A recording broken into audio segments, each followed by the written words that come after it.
The call came on a Tuesday afternoon, while Maya was stacking cans at the food bank.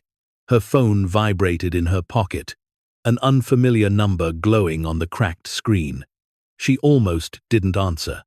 Bill collectors had learned her schedule, timing their calls to catch her during the brief windows when she wasn't working one of her 3 jobs or trying to keep her daughter fed, clothed, and believing that everything would be okay. But something made her swipe to accept. Maybe it was exhaustion. Maybe it was the faint hope that one call, just one, might bring good news instead of another demand for money she didn't have. "Is this Maya Chen?" The voice was formal, measured, belonging to someone who pronounced every syllable with careful precision. "Yes." She wedged the phone between her shoulder and ear, continuing to sort donated goods.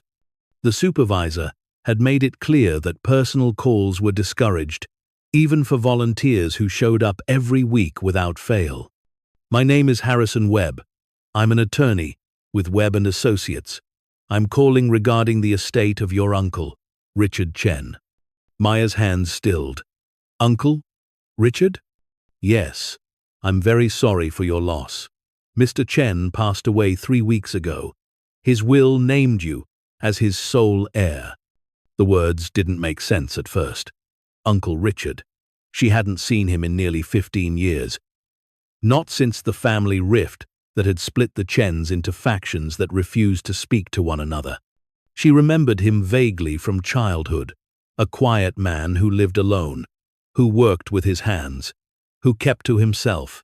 He had never married, never had children, and as far as Maya knew, had spent his final decades in the same modest house where he'd lived for 40 years. "I don't understand," she said quietly. "Why me?" "That's what the will specifies, Miss Chen. You're the primary beneficiary. There are some items you'll need to collect, and papers to sign. Would you be available to meet this week?" Maya glanced at the calendar on her phone, mentally cycling through her shifts at the diner, her overnight cleaning job at the office complex, and the afternoon hours she spent driving for a rideshare service. Finding time meant losing money, and losing money meant another week of choosing between electricity and groceries. "I work most days," she said carefully. "Could we do it in the evening?" There was a pause, the sound of papers shuffling. "Friday evening would work. 6 o'clock at my office?" She agreed, took down the address, and ended the call. For several minutes afterward, she stood motionless in the food bank's storage area, surrounded by boxes of pasta and canned vegetables, trying to process what she'd just heard. Uncle Richard was dead, and somehow, impossibly, she was his heir. The other volunteers noticed her distraction. Mrs. Kowalski, who ran the food bank with the efficiency of a general commanding troops, appeared at her elbow. "Everything all right, dear?" "Yes," Maya said automatically. Then, because Mrs. Kowalski had been kind to her during the worst months, she added, "A relative passed away. I didn't know him well." Mrs. Kowalski's expression softened. "I'm sorry. Death is never easy, even when it's expected." Maya nodded and returned to her work, but her mind was elsewhere. Uncle Richard. The name brought back fragments of memory, a man with calloused hands and quiet eyes, someone who spoke rarely but listened carefully. She remembered being a child, perhaps 7 or 8, sitting on his porch while he repaired something mechanical, the smell of oil and metal sharp in the summer air. Then the family had fractured. Her father and Richard had stopped speaking over something Maya had never fully understood.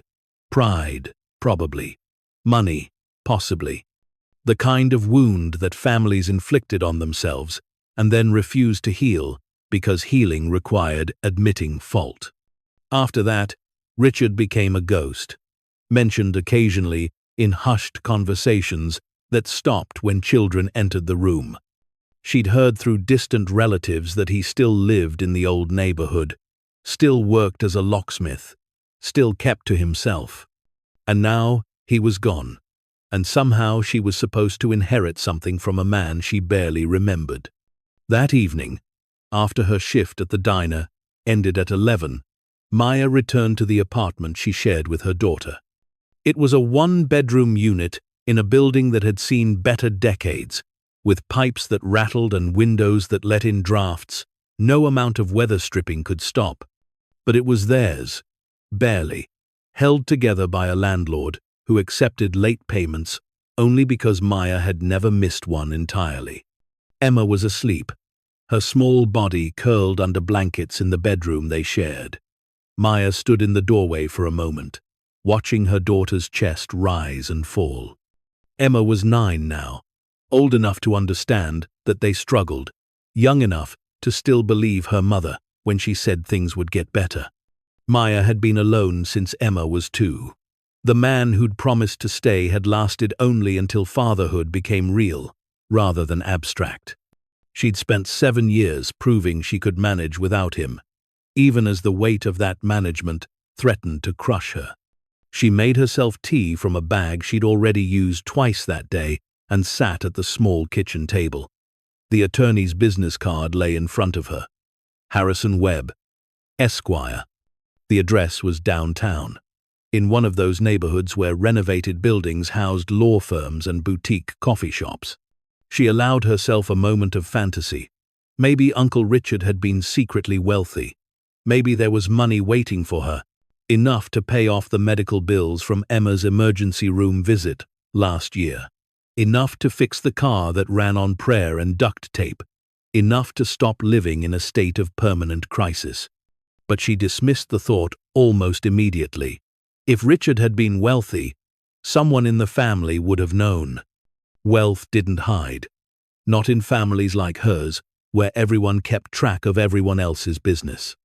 More likely, he'd left her whatever remained of a simple life, some furniture, maybe, or a small savings account. Enough to require legal paperwork, but not enough to change anything. Still, as she sat in the quiet apartment, she felt something unexpected, a faint stirring of curiosity. Not hope, exactly. Hope required too much energy, but curiosity was manageable. It asked nothing except attention. Friday arrived with the mechanical inevitability of all days. Maya navigated her schedule with the precision of someone who'd learned that a single misstep could unravel everything. She worked the breakfast shift at the diner, drove 3 rideshare passengers across the city, picked Emma up from school, made dinner from leftover rice and vegetables, and left her daughter with Mrs. Park, the neighbor who watched Emma in exchange for occasional help with translation. The attorney's office occupied the 3rd floor of a restored brick building. The elevator was modern, silent, nothing like the groaning machinery in her apartment building. Maya felt acutely aware of her clothes, clean but worn. Professional enough for the diner, but not quite right for this environment. She straightened her shoulders and walked into the reception area. Harrison Webb was younger than she'd expected, perhaps 40, with graying temples and wire-rimmed glasses. He greeted her with practiced politeness and led her into a conference room where documents waited in neat stacks. "Thank you for coming, Miss Chen," he said, gesturing for her to sit. "I know this is difficult timing." "It's fine," Maya said, because what else could she say? That time was something she couldn't afford to waste. That every hour here meant an hour not earning money. Webb opened a folder. "Your uncle's estate is relatively straightforward. He owned his home outright, along with its contents. There are some personal effects, some tools related to his work, and one item he specifically wanted you to have." He slid a document across the table. Maya scanned it, the legal language dense and impenetrable. She saw her name, Uncle Richard's name, an address she vaguely recognized from childhood. "The house?" she asked. "Yes, it's yours, along with everything in it. The property is paid off. No mortgage, no liens. The taxes are current through the end of the year." Maya stared at the paper. A house. An entire house. The implications crashed over her like a wave. Property meant value, but it also meant responsibility, taxes, maintenance, utilities, things she couldn't afford, even if she wasn't already drowning. Can I sell it? The question came out more bluntly than she intended. Webb didn't flinch. Yes. Once the title transfers to you, it's yours to do with as you wish. However, there is one condition. Of course there was. Nothing in Maya's life came without conditions. Your uncle left specific instructions. Before any sale or transfer, you must personally visit the property and retrieve a particular item, a safe. A safe? Yes.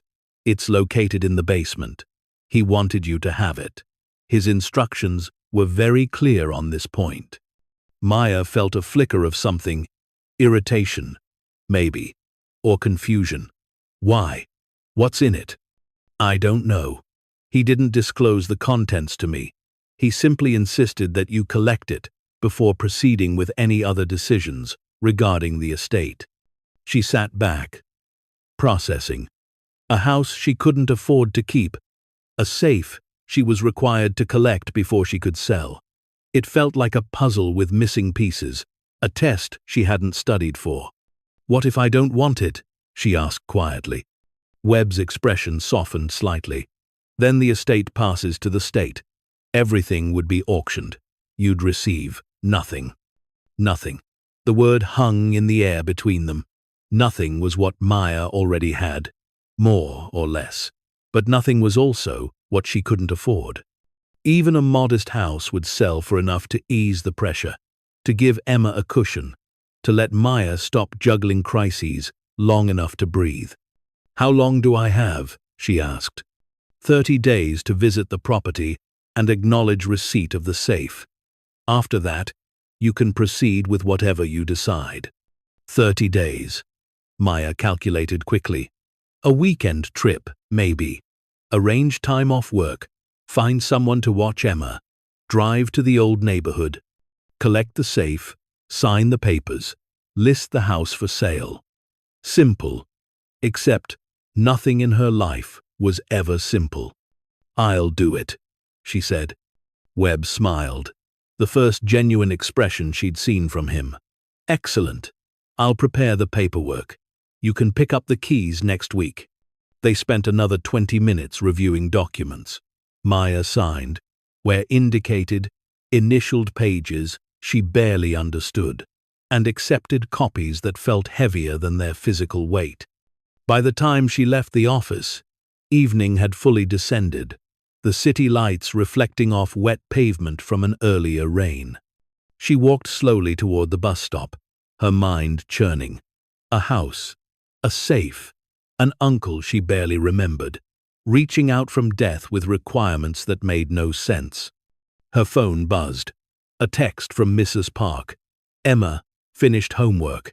Ate dinner. All good. Maya allowed herself a small smile. One thing, at least, was stable. But as she waited for the bus, watching the city move around her with its indifferent rhythm, she couldn't shake the feeling that something had shifted. Not dramatically, not obviously, just a subtle change in trajectory, like a stone rolling down a hill that had found a different path. She didn't know yet what that meant. She only knew that Uncle Richard, a man who'd lived quietly and died alone, had reached across 15 years of silence to hand her something. And despite every practical reason to be skeptical, despite the exhaustion that lived in her bones, Maya felt something she hadn't allowed herself to feel in years. Curiosity. And beneath it, so faint she almost didn't recognize it, hope. The weekend stretched before Maya, with the hollow promise of rest that never quite materialized. Saturday meant double shifts, breakfast through lunch at the diner, then evening rides for the rideshare service, until her eyes burned from staring at the phone's navigation app. Sunday was slightly better. Just the morning diner shift and a few hours of cleaning at the office complex, pushing a vacuum through carpeted corridors while the city slept. Between the work, she found herself thinking about the house. About Uncle Richard. About the safe she was required to collect before she could move forward with anything else. Emma noticed her distraction. On Sunday evening, while they ate microwaved leftovers at their small kitchen table, her daughter studied her with the unsettling perceptiveness of children who've learned to read their parents' moods. "Mom?" Emma's voice was careful, testing. "Are you okay?" Maya looked up from the container she'd been stirring without eating. "I'm fine, sweetheart. Just tired." "You're always tired." It wasn't accusatory, just factual. Emma had the kind of honesty that came from living in close quarters with someone, seeing them at their worst and best. "I know." Maya set down her fork. "Something happened this week. Nothing bad." She added quickly, seeing Emma's expression tighten. "Actually, something kind of surprising." "What?" "Do you remember me telling you about Uncle Richard, my father's brother?" Emma shook her head. The extended family was a distant concept to her. Names mentioned occasionally but rarely connected to real people. "He passed away recently," Maya said, "and he left me his house." Emma's eyes widened. "A whole house?" "A whole house. It's in the neighborhood where I grew up. I'll need to go see it soon. Figure out what to do with it." "Can we keep it?" The question came out in a rush, loaded with the weight of every apartment they'd lived in. Every thin wall and broken appliance and landlord who viewed them as an inconvenience. Maya felt something crack in her chest. "I don't know yet, baby. We'll see." She hated saying that "we'll see" the universal parent phrase for probably not, but I don't want to disappoint you yet. But she couldn't promise what she didn't have. The house meant potential, but potential didn't pay bills or fix foundations or cover property taxes. That night, after Emma was asleep, Maya found herself searching for information about Uncle Richard online. It felt like an intrusion, digging through the digital traces of a dead man's life, but she needed to understand what she was walking into. She found very little. An obituary in the local paper. Richard Chen, 67, longtime resident and locksmith, died peacefully at home. No services planned at the deceased's request. No mention of family. No list of survivors. Just a stark acknowledgement that someone had existed and then stopped. She searched for the address of the house and pulled up the street view. The image was dated, pixelated, showing a modest, single-story home with a small front porch. The lawn needed mowing in the photo, and the paint looked weathered. It was the kind of house that blended into working-class neighborhoods, unremarkable and forgettable. But it was hers now, or would be, once she collected the safe. Maya pulled up her bank balance, a habit that brought both clarity and dread. $342. The rent was due in 12 days. She had one credit card that wasn't maxed out, with a limit of $500 she'd been saving for genuine emergencies. A trip to collect the safe would cost gas money, time away from work, potentially a night in a cheap motel if she couldn't make the drive in one day. She closed her eyes and did the math. If she went next weekend, she'd lose 2 days of potential earnings. But waiting longer meant risking the 30-day deadline, and missing that deadline meant losing everything. The choice wasn't really a choice at all. Monday morning, she requested time off from the diner. Her manager, a perpetually harried woman named Sandra, who'd worked there for 20 years, looked at her with tired sympathy. "Family emergency?" "Kind of. An uncle died. I need to handle his estate." Sandra nodded. "Take Saturday and Sunday. We'll manage." Maya felt the twin sensations of gratitude and guilt. Missing weekend shifts meant missing the best tips, the difference between barely making rent and having to negotiate an extension. But there was no other way. By Tuesday, she'd arranged everything with the precision of a military operation. Mrs. Park would watch Emma for the weekend.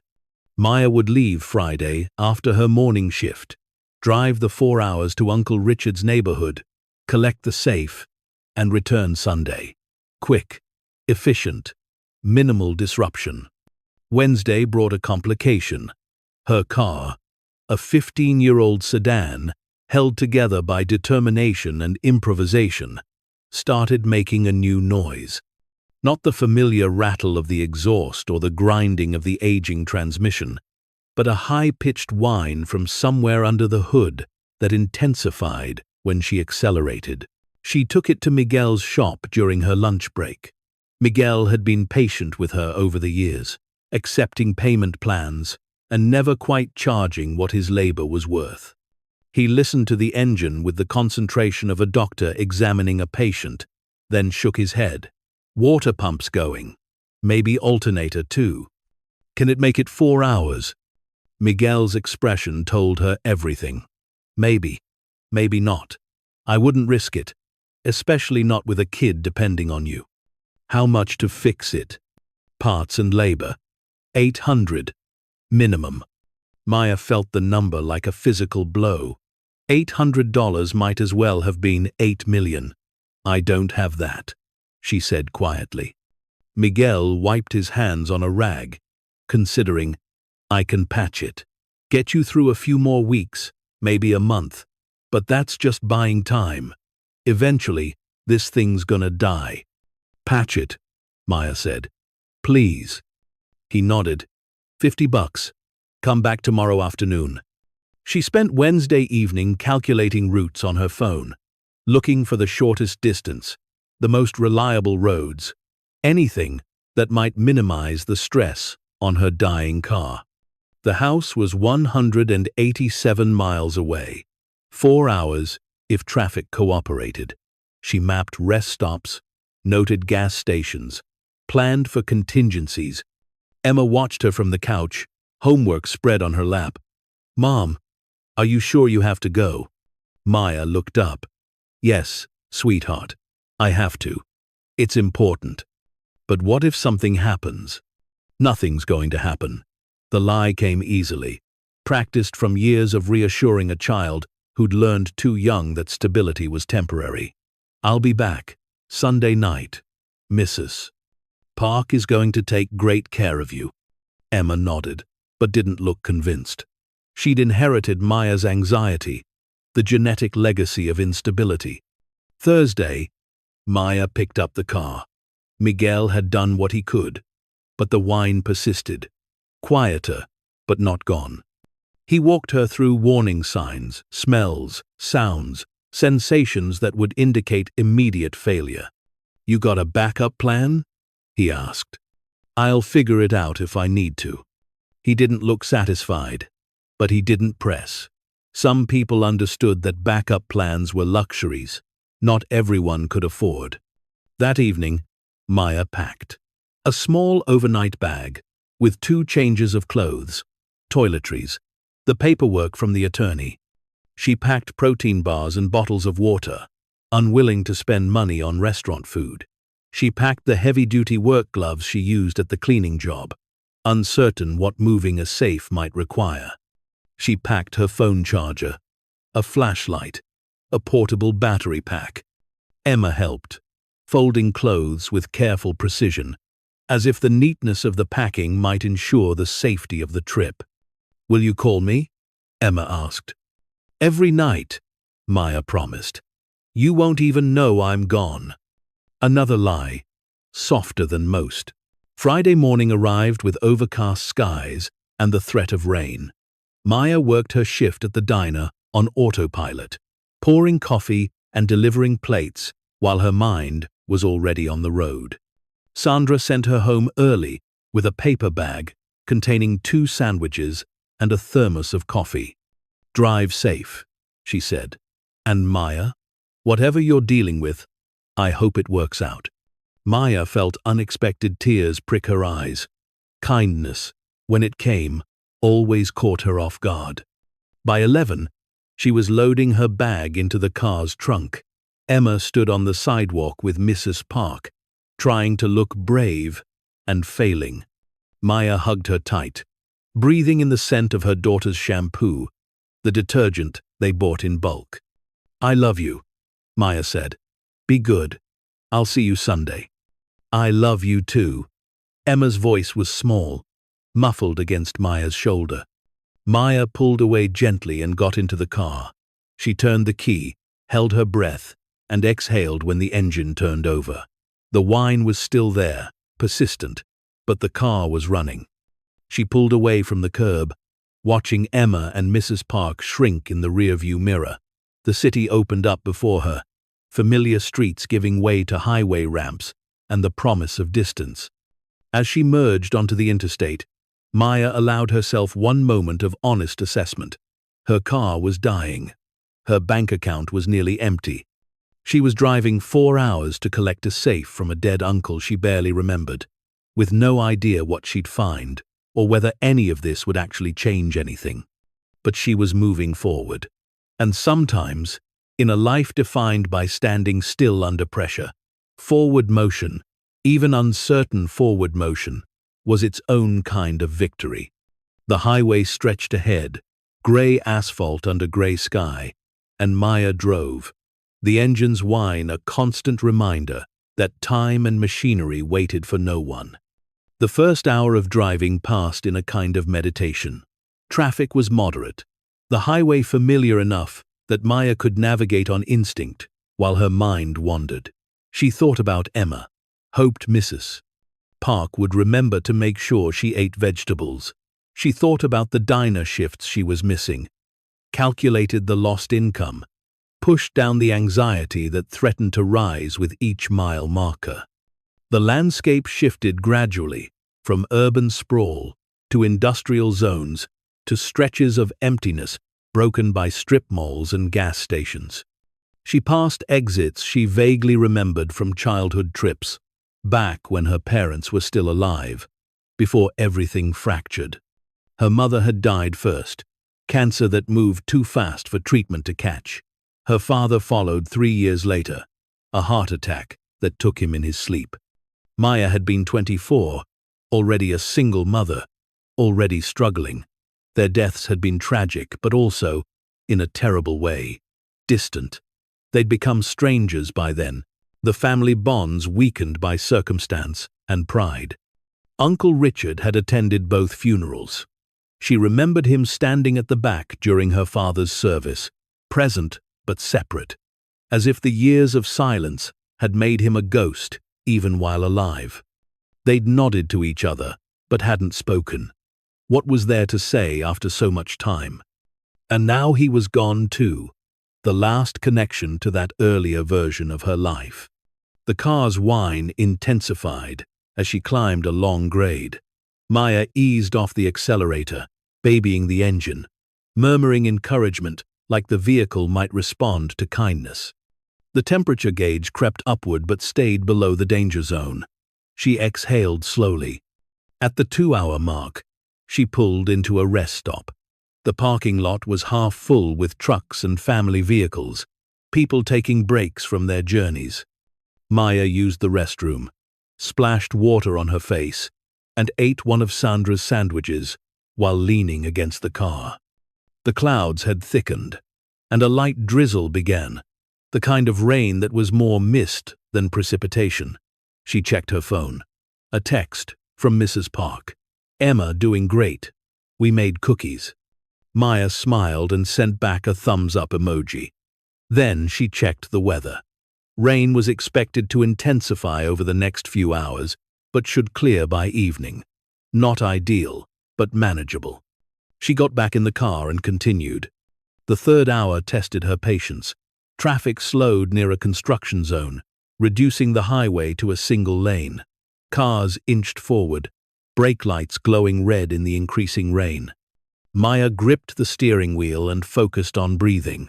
Stress wouldn't help. Anger wouldn't help. Only patience would. She thought about the safe. Harrison Webb had said Uncle Richard left specific instructions, but hadn't explained what was inside. The mystery bothered her more than she wanted to admit. If the safe contained something valuable, why hide it? If it contained nothing, Why make such a point of ensuring she retrieved it? Unless the value wasn't monetary, maybe it was sentimental photographs, letters, things that mattered emotionally but not practically. But that didn't fit what she remembered of Uncle Richard. He'd been practical, taciturn, not someone prone to grand gestures or sentimental preservation. The rain intensified, heavy drops drumming against the windshield. Maya switched the wipers to their highest setting, but they were old. The rubber cracked, leaving streaks across the glass. Visibility dropped. She slowed further, hyper-aware of every vehicle around her. And then the temperature gauge moved. Not dramatically, but enough to notice. The needle crept past the halfway mark, approaching the red zone. Maya's chest tightened. She scanned for an exit, but the construction zone had them trapped in a corridor with nowhere to go.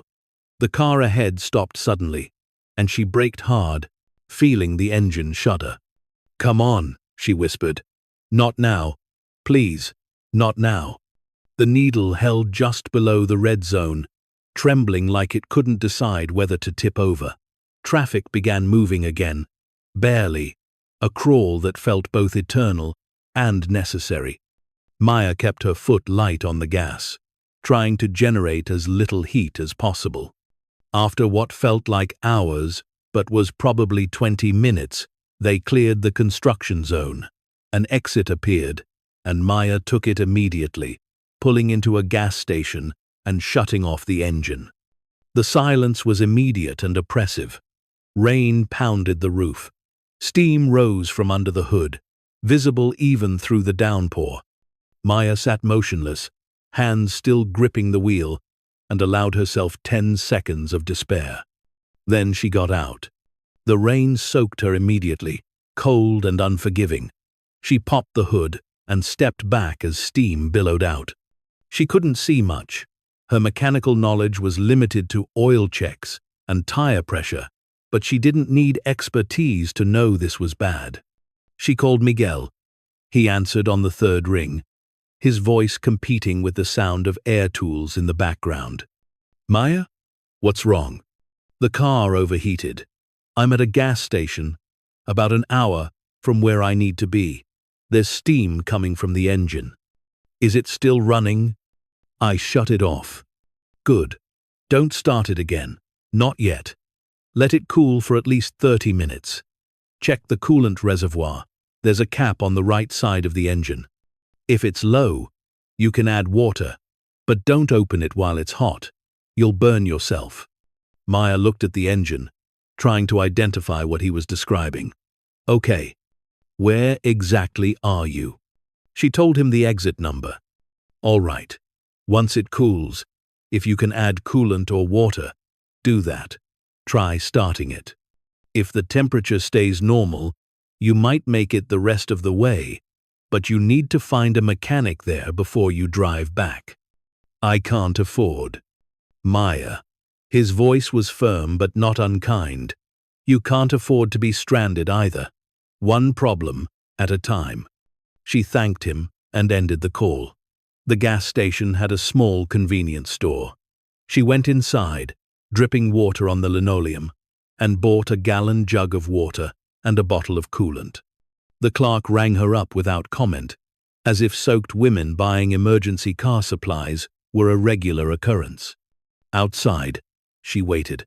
The rain didn't stop, but it lessened to a steady drizzle. She sat in the car, shivering slightly, watching the clock on her phone.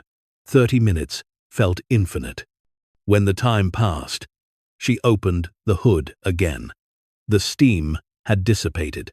She located the coolant reservoir, following Miguel's directions, and carefully opened the cap. The level was low, far below the minimum line. She poured in the coolant, then added water until it reached the full mark.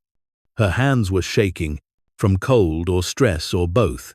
She wiped them on her already wet jeans and got back in the car. The engine turned over smoothly. The temperature gauge rose to its normal position and stayed there. Maya sat for another few minutes, monitoring, waiting for disaster. When nothing happened, she put the car in gear and pulled back onto the road. The remaining distance passed in a state of heightened vigilance. She drove slowly, below the speed limit, ignoring the occasional irritated driver who passed her with aggressive speed. Every few minutes, her eyes flicked to the temperature gauge. It held steady. By the time she reached the neighborhood where Uncle Richard had lived, afternoon had faded into early evening.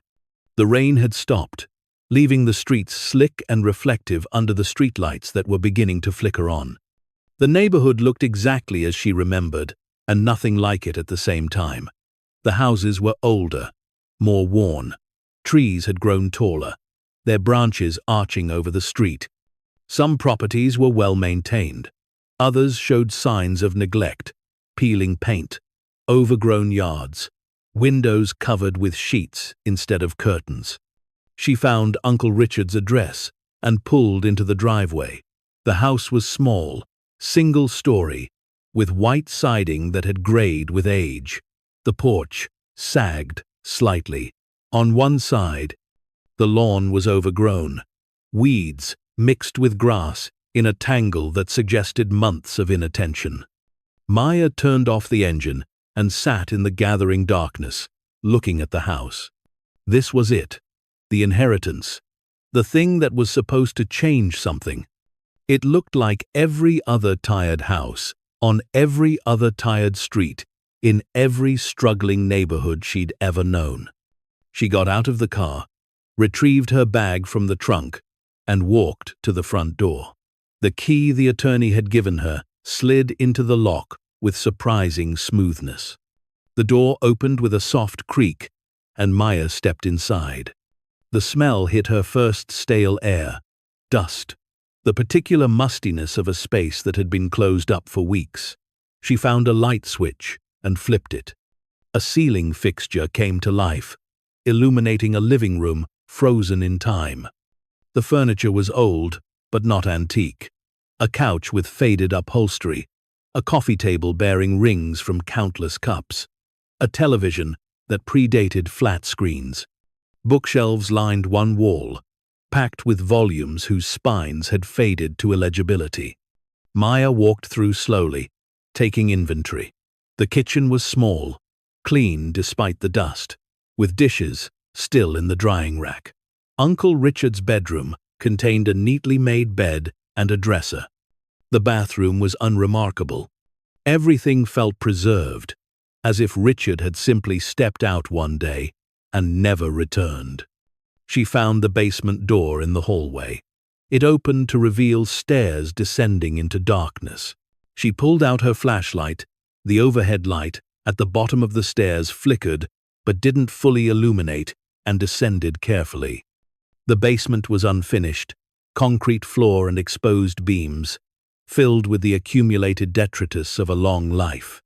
Boxes stacked against walls, old tools hung on pegboards. A workbench occupied one corner, covered with the implements of Richard's trade as a locksmith files, key blanks, mysterious devices whose purpose Maya could only guess. And against the far wall, exactly where Harrison Webb had said it would be, sat the safe. It was larger than she'd expected. Not a small home safe, but a substantial piece, maybe 4 feet tall, 3 feet wide, industrial and imposing. The metal was dark, the door featureless, except for a combination dial. Maya approached it slowly, her flashlight beam steady on its surface. She set down her bag and placed both hands against the cool metal, as if she might feel something through the steel. This was what Uncle Richard had wanted her to have. This was the condition of her inheritance. She tried the handle experimentally. It didn't budge. Locked, obviously. Which meant she needed the combination. Which meant there had to be instructions somewhere. Maya turned and surveyed the basement again, this time with purpose. If Richard had left the combination, where would he have put it? She started with the workbench, opening drawers, checking beneath tools. Nothing. She moved to the boxes, opening them, one by one. Old clothes, books, files, related to his business. Nothing that looked like instructions. Frustration built slowly. The basement was cold, her clothes still damp from the rain, and exhaustion from the drive was beginning to settle into her bones. She sat on the basement stairs and rubbed her face, trying to think. Where would a locksmith hide a combination? The answer came with sudden clarity. He wouldn't hide it. He'd put it somewhere obvious, somewhere that only made sense if you were looking for it. She stood and returned to the safe. She examined it more carefully this time, running her hands along the edges, checking for anything attached or concealed. Nothing on the sides, nothing on top. Then she crouched and looked underneath, angling the flashlight into the narrow gap between the safe's base and the concrete floor. There, taped to the bottom edge, was a small envelope. Maya's heart rate increased. She worked the envelope free carefully, feeling the adhesive give way. Inside was a single piece of paper, folded once. She opened it. The combination was written in neat, precise handwriting, 17338. Below it, in the same careful script, was a single sentence. "I'm sorry I waited so long." Maya stared at the words, feeling something shift in her chest. Uncle Richard, a man she barely knew, apologizing across death for silence she'd never fully understood. She folded the paper and stood. Her hands trembled slightly as she reached for the combination dial. 17. Right. 33. Left. 8. Right. The dial moved smoothly under her fingers, the mechanism inside clicking softly with each number. When she reached the final digit, she paused, suddenly uncertain whether she wanted to know what lay inside. Then, she turned the handle. It moved easily, the lock disengaging with a solid thunk. The door swung open, heavy and balanced, revealing the dark interior of the safe. Maya pointed her flashlight inside and stopped breathing. The safe wasn't empty, not even close. It was filled with stacks of cash, bundled and organized, more money than Maya had seen in her entire life. But that wasn't what made her freeze. Behind the cash, built into the back wall of the safe, was another panel. Not part of the safe's original construction, she could see where it had been installed, fitted carefully into place with screws along the edges. A hidden compartment, a false back, and Uncle Richard had left her instructions to open it. Maya stood motionless in the basement, the flashlight beam trembling slightly in her hand. The stacks of cash sat innocuously in the front section of the safe, organized and deliberate, but her attention was fixed entirely on the panel. Behind them, the false back that shouldn't exist, that transformed a straightforward inheritance into something far more complicated. She set the flashlight on the workbench, angling it to illuminate the safe, and knelt closer. The panel was expertly installed, flush with the interior walls, sealed with precision that spoke of professional work. Small Phillips head screws secured it at regular intervals along the edges. This wasn't improvisation. This was engineering. Her mind raced through possibilities. Why would Uncle Richard build a hidden compartment inside a safe? What could be valuable enough to require this level of concealment? And why leave it to her, a niece he hadn't spoken to in 15 years? The money in the front section was substantial. She could see that even without counting. Tens of thousands, maybe more. Enough to change her life completely. Enough to pay every debt, fix the car, secure an apartment with heat that worked and windows that sealed. Enough to give Emma stability. But the hidden panel suggested the real inheritance wasn't the visible cash. It was whatever lay behind the false wall. Maya pulled out her phone and checked the time. 7:43. She'd promised to call Emma by 8. Her daughter would be getting ready for bed now, probably negotiating with Mrs. Park for extra reading time. The thought grounded her. reminded her why she was here. She should call first, check in, be the mother she'd promised to be. But her hands were already moving toward the safe, drawn by a curiosity that felt almost gravitational. She'd come this far. She'd survived the drive, the overheating car, the rain. She'd found the safe, opened it, discovered the first surprise. Walking away now, even temporarily, felt impossible. She compromised. She'd look, quickly, just to see what the panel concealed. Then she'd call Emma. Then she'd figure out what to do next. The workbench yielded a screwdriver easily. Richard had kept his tools organized with the same precision evident in everything else about this house.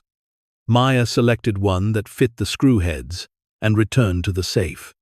The screws came out smoothly, one by one, their threads clean and recently turned. She counted 8 total, placed strategically to distribute the panel's weight. As she removed the last one, the panel shifted slightly, no longer held firmly in place. Maya set the screwdriver aside and gripped the panel's edges. It was heavier than expected, solid metal rather than a facade. She pulled gently, and it came free, revealing the true depth of the safe, another 18 inches of space that shouldn't exist according to the exterior dimensions. Her flashlight beam pierced the darkness of the hidden compartment, and Maya's world tilted. The space was filled with items arranged with the same meticulous care as everything else Richard had left behind. But these weren't ordinary possessions. They were treasures, each one carefully wrapped, labeled, and preserved. In the front row sat a wooden case, its surface polished to a deep shine. Maya lifted it out carefully, surprised by its weight. The case had a small brass clasp. She opened it, and her breath caught. Inside, nestled in velvet, were coins. Not ordinary coins. These were gold, gleaming even in the flashlight's limited illumination. Each one was housed in an individual protective sleeve, with small printed labels identifying them. She picked up one sleeve carefully and held it to the light. The label read, 1,907 St. Gaudens Double Eagle, extremely fine condition.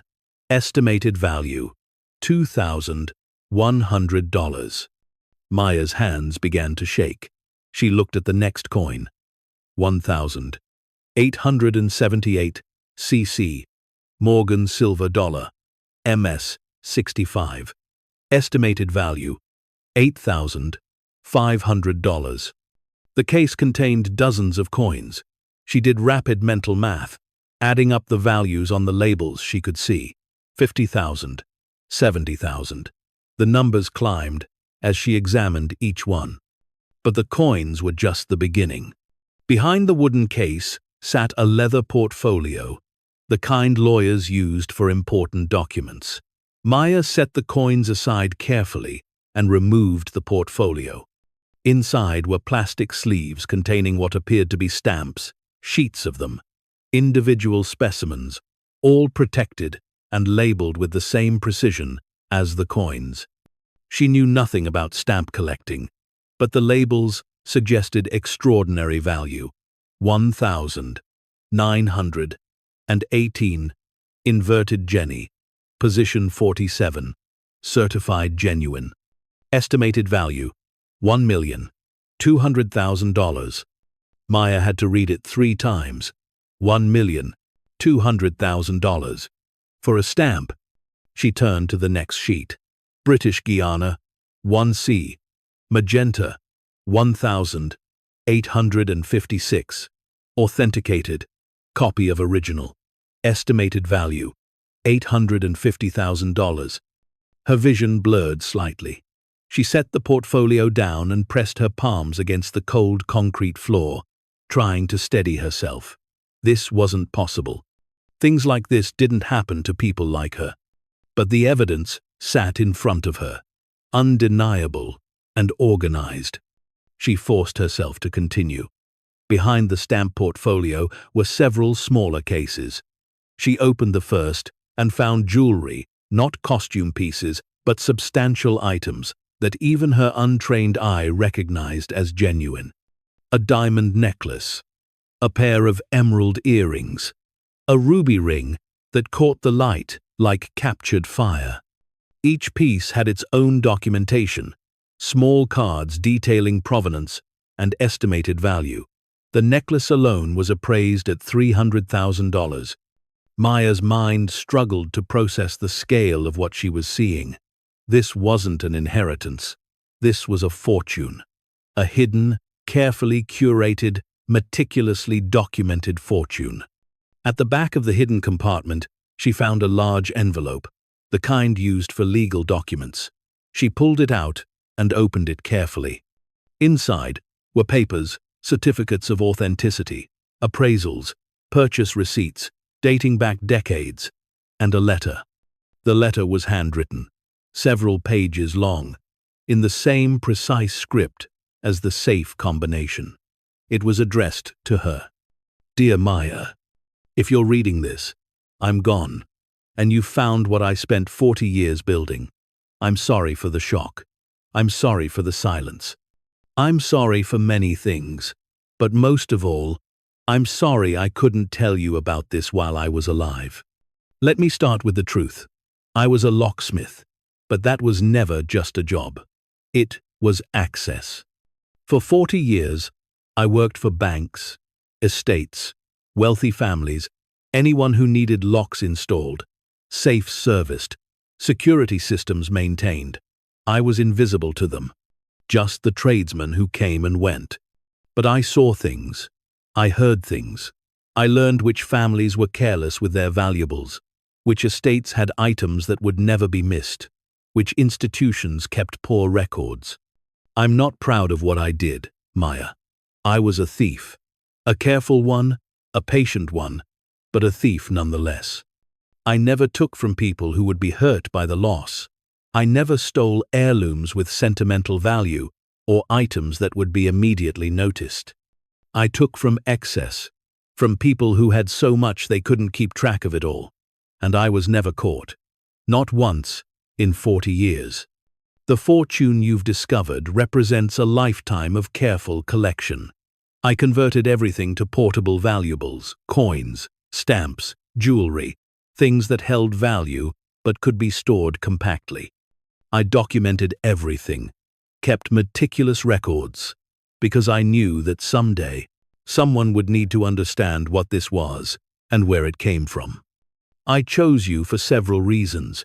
Your family, yes, but more than that, you needed this in a way others didn't. I've watched from a distance over the years. I know about Emma. I know about your struggles. I know you've worked 3 jobs trying to stay afloat. I know you're drowning. This fortune is yours now, all of it, but you need to be smart about how you use it. The items are legitimate. I was careful to take only things whose ownership had become murky over time, things from estates that were being liquidated, from collections that were being broken up, from sources where my theft would never be discovered. But you can't simply walk into a dealer and sell everything at once. That would raise questions. I've included contact information for 3 dealers I've worked with over the years. They're discreet. They understand provenance questions. Tell them the items came from a deceased relative's estate, that you're liquidating gradually. They'll help you convert everything to cash over time. Some pieces, like the rarest stamps and coins, should be sold through auction houses. I've included a list of reputable firms. They'll charge commission, but they'll get you the best prices, and their involvement adds legitimacy. The total value of everything in the hidden compartment is approximately $318 million, give or take market fluctuations. I had it professionally appraised 2 years ago by a consultant who believed I was doing estate planning for a wealthy client. 318 million, Maya. Enough to change your life. Enough to change Emma's life. Enough to ensure she never struggles the way you have. But you must be careful. Wealth This sudden draws attention. People will ask questions. They'll wonder where it came from. The IRS will notice. You need to introduce it gradually, carefully, through proper channels, and you need to pay every tax owed. I've included information on that as well. I'm sorry I couldn't give this to you while I was alive. I'm sorry I watched you struggle from a distance and did nothing. Pride kept me silent after the family split. Shame kept me hidden. But I never stopped caring, and I never stopped planning for this moment. Use this wisely. Maya, give Emma the life you've both deserved. And forgive an old thief for waiting until death to finally do something right. Uncle Richard. Maya read the letter twice, then a third time, her mind struggling to integrate the information. $318 million. The number was so large it became almost meaningless, a concept rather than a reality.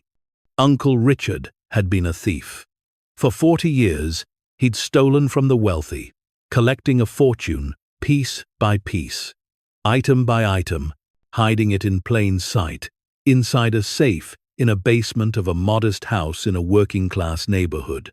And now it was hers.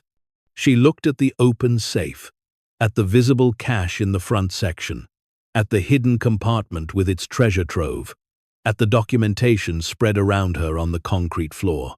The enormity of it pressed down like a physical weight. Her phone buzzed. A text from Mrs. Park. Emma, asking when you'll call. Maya checked the time. 8:17.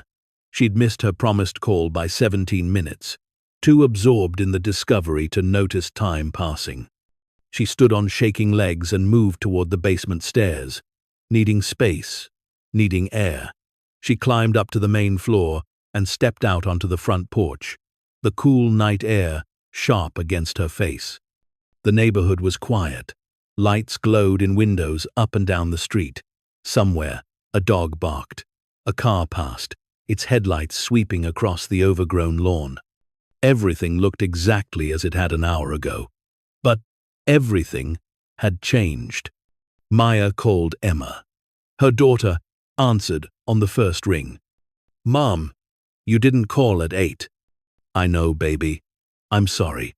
I got caught up with something. How are you?" "Good. Mrs. Park let me help make dinner. We had dumplings." "That sounds wonderful." Maya's voice felt distant to her own ears, as if someone else was speaking. "When are you coming home?" "Sunday, like I said. Tomorrow I'll handle some things here, and then I'll drive back Sunday morning. You'll barely notice I'm gone." Emma was quiet for a moment. "Mom, are you okay? You sound weird." Maya almost laughed. Weird. Her 9-year-old daughter could detect through a phone line that her mother had just discovered a $300 million fortune stolen over 40 years by a dead uncle who'd been a professional thief. "I'm just tired, sweetheart. It's been a long day. But I'm fine. I promise." They talked for a few more minutes, Emma recounting her day in the detailed way children did, every small event given equal weight. Maya listened, letting her daughter's voice anchor her to reality, to the life that existed outside this strange house and its impossible secret. After they said goodnight, Maya remained on the porch. She should go back inside, back to the basement, start figuring out what to do with the discovery. But she couldn't move yet. The magnitude of what lay beneath the house felt too large to face alone in the darkness. She thought about Uncle Richard's letter, his apology, his careful instructions. He'd been planning this for years, maybe decades. The precision of the hidden compartment, the documentation, the list of dealers and auction houses, all of it spoke to long-term preparation. He'd watched her struggle, known about her 3 jobs, her dying car, her daughter, who deserved better, and he'd done nothing while he was alive, kept silent by pride and shame and whatever other wounds the family rift had created. Maya felt a complicated tangle of emotions. Gratitude. Yes. But also anger. Why wait until death? Why not reach out? Help when he could see the impact. Be part of the solution instead of a posthumous savior. But then she understood. Shame was powerful. And if Richard had been stealing for 40 years, the weight of that secret would have been enormous. How do you confess to family that you're a thief? How do you offer help that comes from crimes, however carefully executed? You don't. You hide. You document. You plan. And you hope that when the truth finally comes out, it will be seen as redemption rather than just another betrayal. Maya went back inside. She couldn't leave the safe open, the treasures exposed. Even in an empty house, in a neighborhood where no one knew what lay in the basement, the vulnerability bothered her. She returned to the basement and began the methodical work of understanding what she had. She removed each item from the hidden compartment carefully, cataloging it against the documentation Richard had provided. The wooden case of coins, 73 individual specimens. Total estimated value, $847,000. The stamp portfolio, 32 rare stamps and complete sheets. Total estimated value, $94.3 million. The jewelry cases, 15 pieces, ranging from $50,000 to $1.2 million each. Total estimated value, $8.6 million. Then there were the other items she hadn't initially noticed. A case containing rare baseball cards, each one protected and graded. A portfolio of historical documents, letters, manuscripts, signed photographs of historical figures. A collection of vintage watches, each one worth tens of thousands. Richard's documentation was comprehensive. Each item had a file with photographs, appraisals, provenance information where available, and suggested selling strategies. He'd even included notes on tax implications, recommendations for structuring the sales to minimize attention and maximize legitimate reporting. He'd thought of everything. By midnight, Maya had a complete inventory. The total value, as Richard had stated, was approximately $318 million, though some items might fetch more or less, depending on market conditions and buyer interest. $318 million. She sat on the basement floor, surrounded by the evidence of a fortune she'd never imagined, and felt completely numb. Not joy, not excitement, not even relief. Just a vast, hollow numbness that came from the complete destruction of her understanding of what was possible. Hours ago, she'd been worried about making rent, about the car's water pump, about missed shifts at the diner. Those problems hadn't disappeared, they still existed, still mattered in the context of the life she'd woken up to that morning. But they also didn't matter at all anymore. The cognitive dissonance was staggering. Maya forced herself to think practically. She couldn't leave the treasures here, unprotected. She couldn't take them all with her, the volume was too great. And driving with hundreds of millions of dollars in a car that might overheat at any moment was absurd. She needed a plan, and she needed to be smart about it, exactly as Richard had advised. She started by securing what she could. The cash from the front section of the safe, she counted it methodically. $68,000 in neat stacks of hundreds. She packed it into her overnight bag, the weight substantial but manageable. The coins, stamps, and jewelry she left in the safe. They were safer there than anywhere else, at least temporarily. She closed the hidden compartment, replaced the panel, and drove the screws back into place. Someone would have to know to look for it, to find it. Then she closed the safe door and spun the combination dial. Locked. Secure. The documentation, Richard's letter, the appraisals, the contact information for dealers and auction houses, she packed carefully into a waterproof folder and added it to her bag.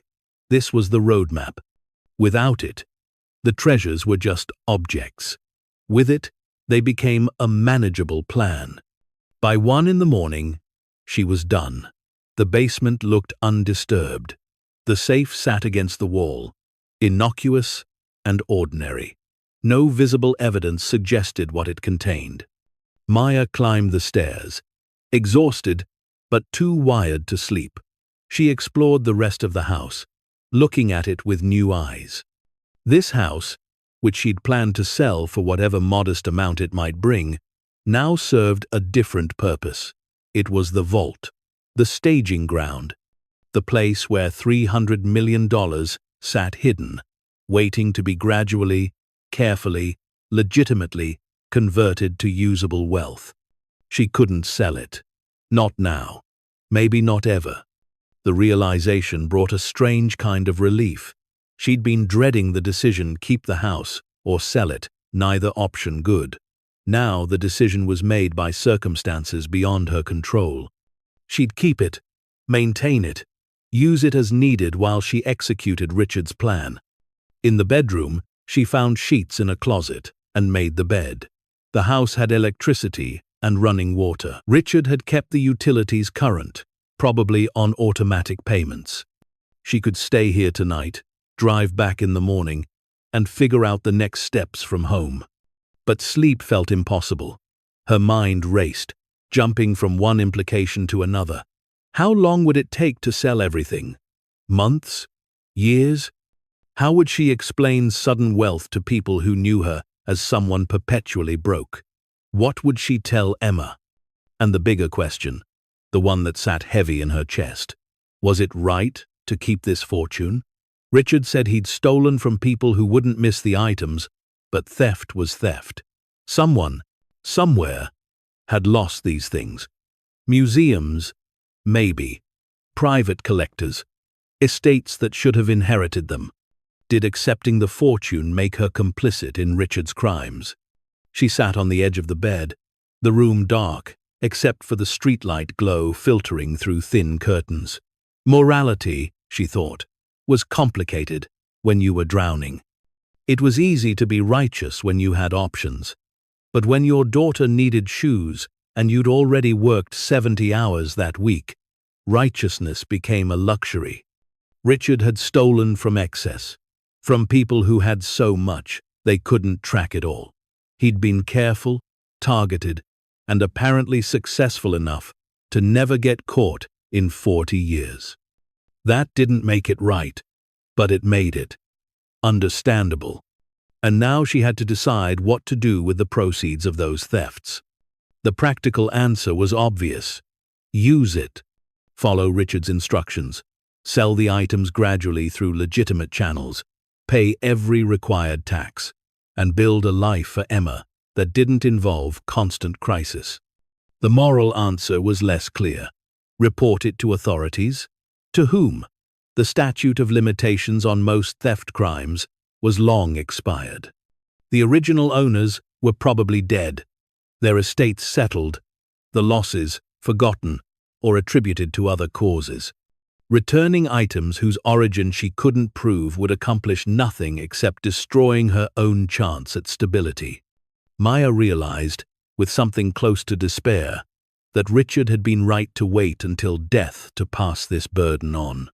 Making these decisions while he was alive, with the possibility of consequence, would have been impossible.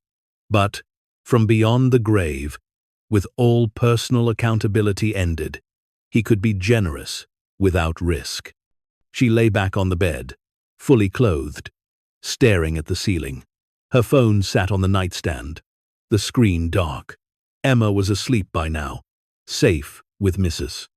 Park, unaware that her mother's entire life had just been transformed by a dead uncle's lifetime of careful crime. Tomorrow, Maya would drive home.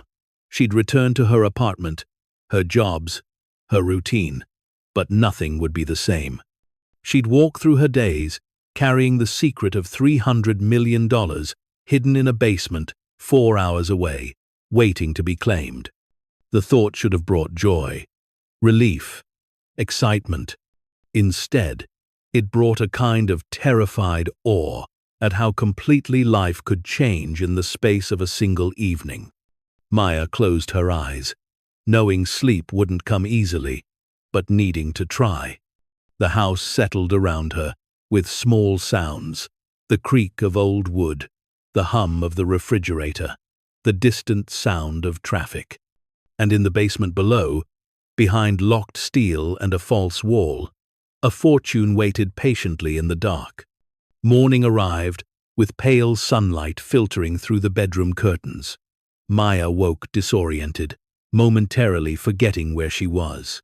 Then memory returned with shocking clarity, and she sat up, heart racing.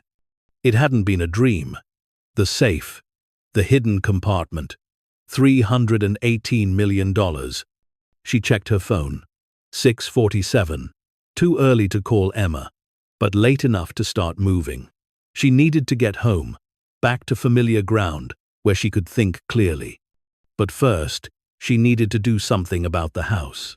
She couldn't just leave it sitting empty with that fortune in the basement, even if the safe was locked and the hidden compartment secure. She showered quickly in the small bathroom, using towels she found in a closet. The water pressure was decent, the hot water reliable. The house was old but maintained. Richard had taken care of his possessions, even as he'd secretly accumulated a fortune from other people's belongings. After drying off and dressing in her spare clothes, Maya made coffee using grounds she found in the freezer and a pot that looked clean enough. While it brewed, she explored the house more thoroughly in daylight. The living room revealed details she'd missed in the evening dimness. Photographs on the bookshelf. Richard, as a young man, serious and handsome. Richard with people Maya didn't recognize, probably friends or colleagues. One photo showed Richard with her father, both of them young, standing in front of a car, arms around each other's shoulders, smiling. Maya picked up that photograph and studied it.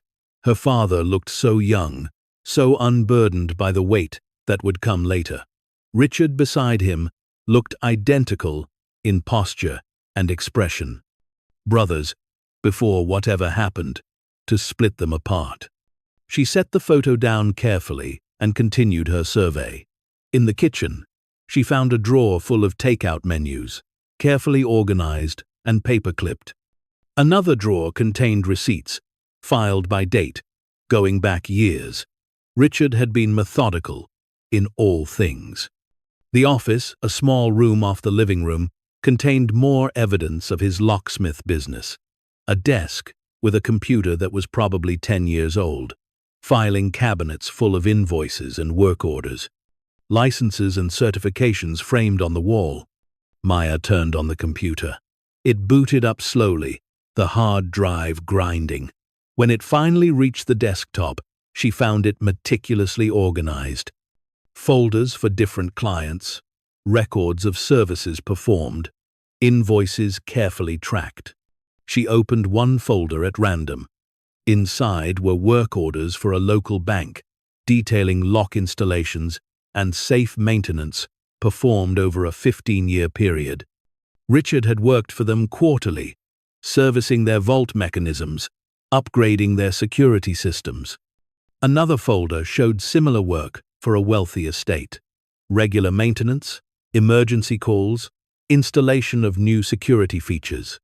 Richard had access to everything, knew every lock, every system, every vulnerability.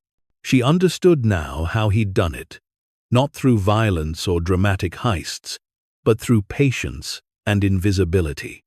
He'd been the locksmith everyone trusted, the quiet professional who came and went without attracting attention.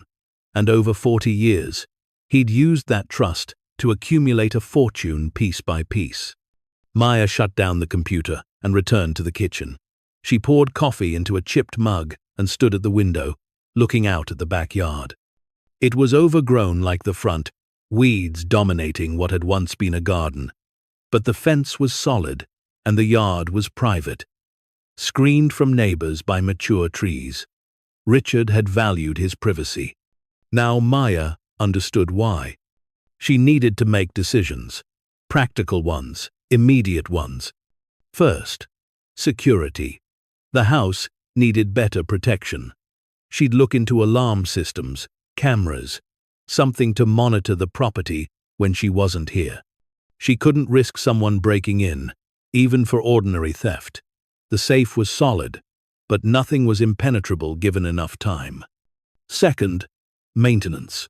The house needed care, lawn service, basic repairs, upkeep that would prevent it from looking abandoned.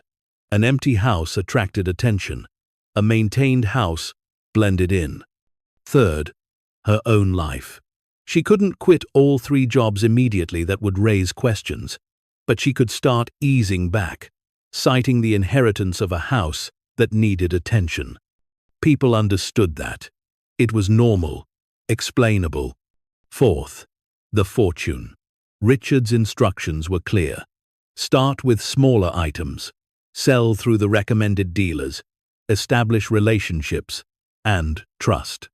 Build a paper trail of legitimate sales, pay all taxes, create a history that would withstand scrutiny. It would take time, years, probably, but that was fine. She wasn't in a hurry to be suddenly, inexplicably wealthy.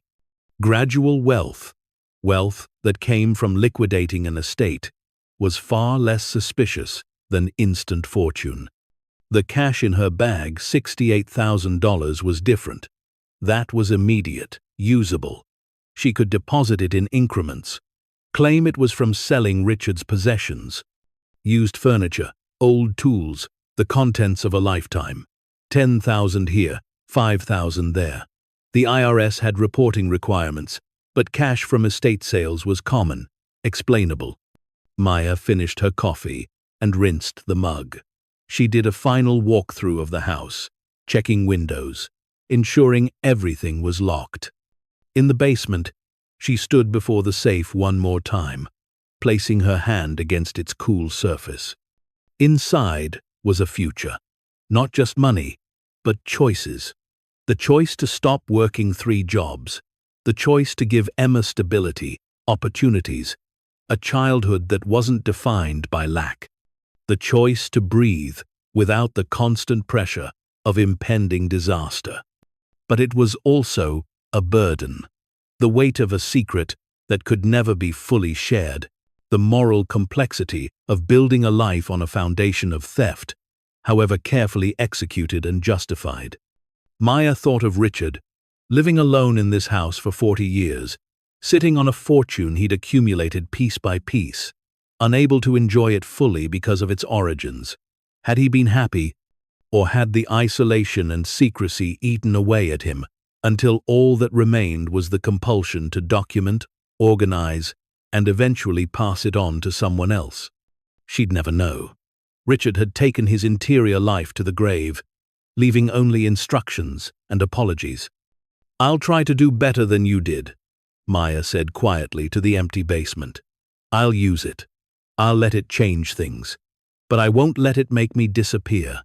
She climbed the stairs, collected her bag from the bedroom, and did a final check to ensure everything was secured.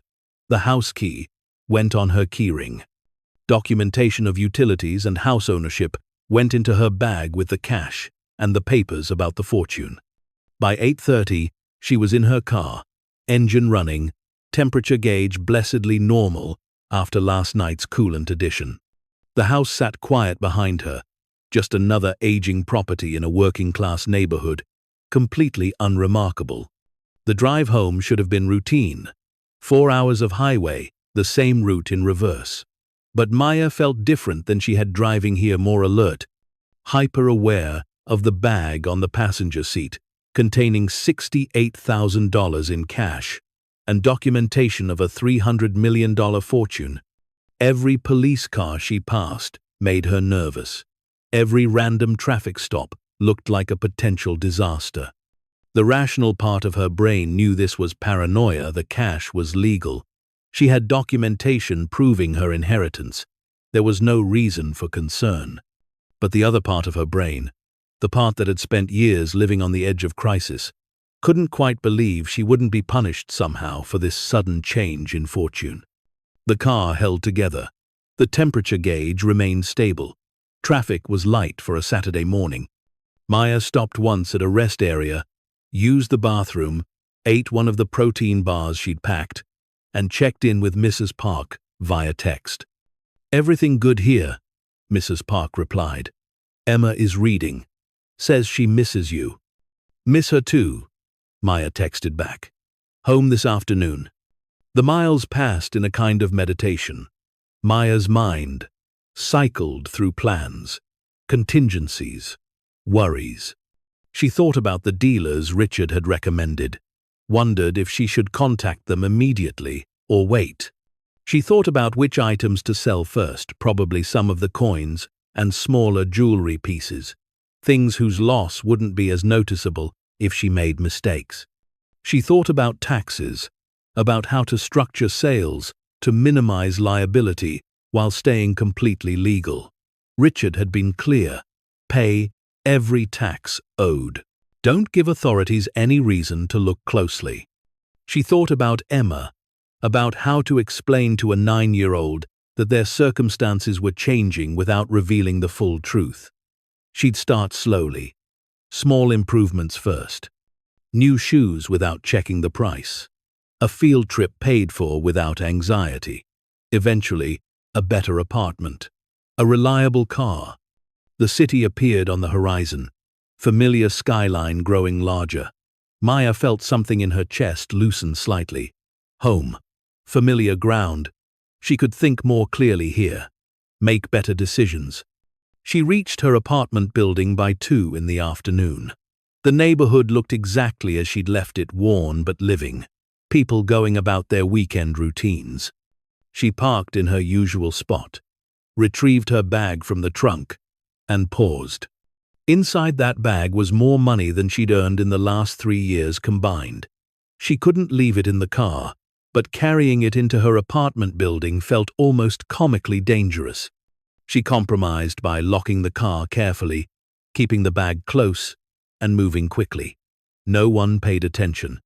No one ever did in this neighborhood. Everyone was too busy managing their own struggles. Mrs. Park answered her knock immediately. Emma appeared behind her, face lighting up. "Mom." Maya dropped the bag just inside Mrs. Park's door and swept Emma into a hug, feeling her daughter's solid warmth, breathing in the familiar scent of her shampoo. "I missed you," Maya said. "I missed you too. How was the house?" "Interesting. I'll tell you about it." "Thank you so much, Mrs. Park." The older woman waved away the thanks. "She was wonderful, as always. Did you eat? I have leftovers." "We're fine, thank you. I just want to get settled." Back in their apartment, Emma talked continuously, updating Maya on every detail of the weekend. Maya listened, responding appropriately, while part of her mind remained focused on the bag, now sitting innocuously by the door. That evening, after Emma was asleep, Maya retrieved the bag and sat at the kitchen table. She removed the cash and counted it again, just to be certain. $68,000. More money than she'd ever held at once. She also removed Richard's documentation and read through it again, taking notes this time. 3 dealers were recommended for different types of items. She wrote down their names, contact information, Richard's notes about how to approach each one. 2 auction houses were suggested for the highest value pieces, the rare stamps, the most valuable coins. Richard had included their specialties, their commission structures, their discretion levels. There was also information about banks, about how to structure accounts to handle sudden wealth without triggering money laundering concerns. Gradual deposits, legitimate sources, documented, professional advisors, brought in at appropriate times. Richard had thought of everything. Maya wondered how long he'd spent planning this, organizing the details, preparing his heir for a fortune she'd never expected. She thought about contacting the dealers immediately, but something held her back. Not fear, exactly. More like the need to fully process what had happened before committing to the next step. She'd found the fortune Friday night. It was now Saturday night. Less than 24 hours had passed since her entire life had been transformed. She deserved a moment to absorb that before rushing forward. The cash, though that was different, that was immediate, usable, and relatively simple to handle. She'd make a deposit Monday morning, maybe $5,000. She'd claim it came from selling some of Uncle Richard's tools and furniture. Easy, normal, explainable. Maya organized the documentation into folders, then hid everything in a place Emma wouldn't accidentally find inside an old suitcase in the back of the closet, behind winter clothes that wouldn't be accessed for months. The cash she divided, $5,000 for Monday's deposit, another $5,000 hidden separately as emergency funds. The remainder distributed in smaller amounts in different locations, some in a book on the shelf, some taped behind a drawer, some in a sealed envelope at the bottom of a box of rice. It was paranoid, excessive, but after years of living with nothing, having something felt dangerous. She needed to protect it, even from herself and her own doubts that this was real. That night, Maya lay in bed next to Emma's sleeping form and stared at the ceiling. Tomorrow would be Sunday, her usual cleaning shift, then evening preparation for the week ahead. Ordinary routine, as if nothing had changed. Except everything had changed. In a basement 4 hours away, a fortune waited. In her apartment, cash sat hidden. In her future, possibilities had opened that hadn't existed 72 hours ago. Maya thought about Richard's apology, about his shame and silence. She thought about how he'd watched her struggle from a distance, accumulating the means to help, but never reaching out until death removed the risk of exposure. She thought about her own daughter, asleep beside her, and made a silent promise. Whatever happened next, however she managed this fortune, Emma would know her mother was present. Not hiding, not watching from a distance, but there, engaged, part of her life. The money would change things, but it wouldn't make Maya disappear the way Richard had disappeared. She wouldn't let secrecy consume her the way it had consumed him. She'd use the fortune to build something better, and she'd do it carefully, gradually, with full awareness of its complicated origins. But she'd do it present, alive, connected. Maya closed her eyes and finally, for the first time since discovering the safe, allowed herself to feel it. Not joy, exactly, not yet, but hope, real, substantial hope that the future might actually be different than the past. And for someone who'd spent years drowning, hope felt like the first deep breath after breaking the surface. Monday morning arrived with the jarring familiarity of routine. Maya's alarm went off at 5:30, the same time it had every weekday for 3 years. She dressed in the dim light of the bedroom, careful not to wake Emma, and prepared for her breakfast shift at the diner. But as she tied her apron and filled coffee pots, part of her mind remained focused on what waited in the old suitcase at the back of her closet. $5,000, carefully counted and prepared for deposit. The first tangible step toward transforming her impossible discovery into usable reality. Sandra noticed her distraction immediately. "You okay? You seem somewhere else." Maya forced focus back to the present. "Just tired from the weekend. The drive was longer than I expected." "How'd it go?" "The house? It's mine now. Needs work, but it's solid. I'll probably keep it for a while, maybe rent it out eventually." The lie came easily, wrapped in enough truth to be believable. She would keep the house. It did need work. She might even rent it out someday, after the fortune was safely converted and the safe was empty. Sandra nodded sympathetically. "Inheritance stuff is never simple. My aunt left me her car once, turned out it needed a new transmission. Cost more to fix than it was worth." Maya smiled, accepting the commiseration. At least I got something. That's more than I expected. The shift passed in the usual blur of orders and refills.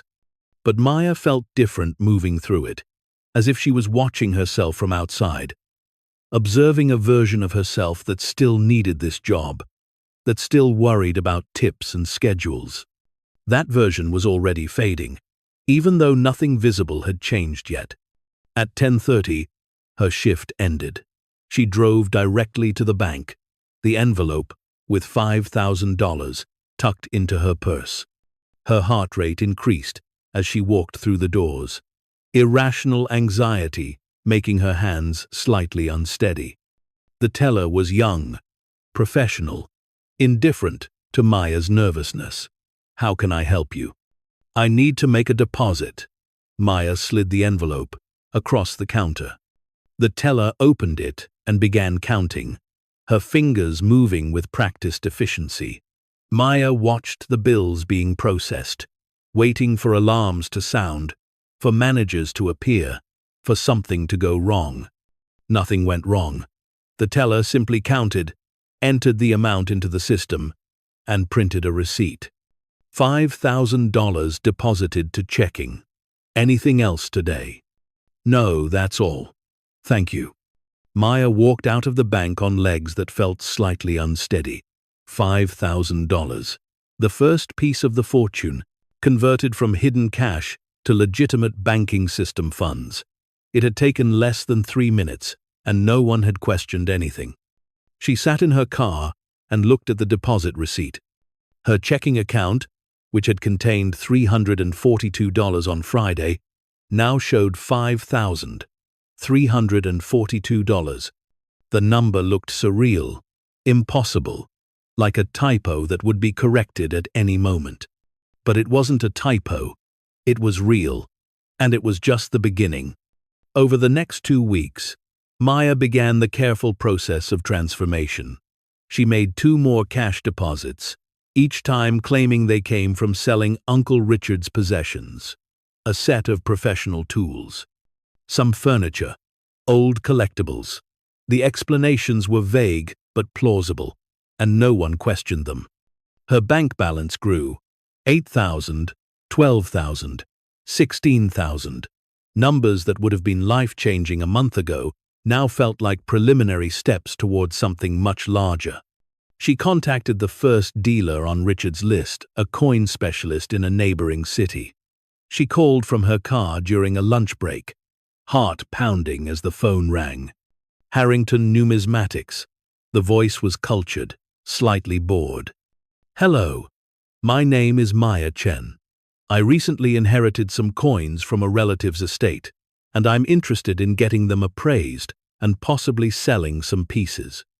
"Of course. What type of coins are we discussing?" Maya consulted her notes. Various pieces. Some gold coins, Morgan silver dollars, St. Gordon's double eagles. All documented and preserved carefully. The boredom left the voice immediately.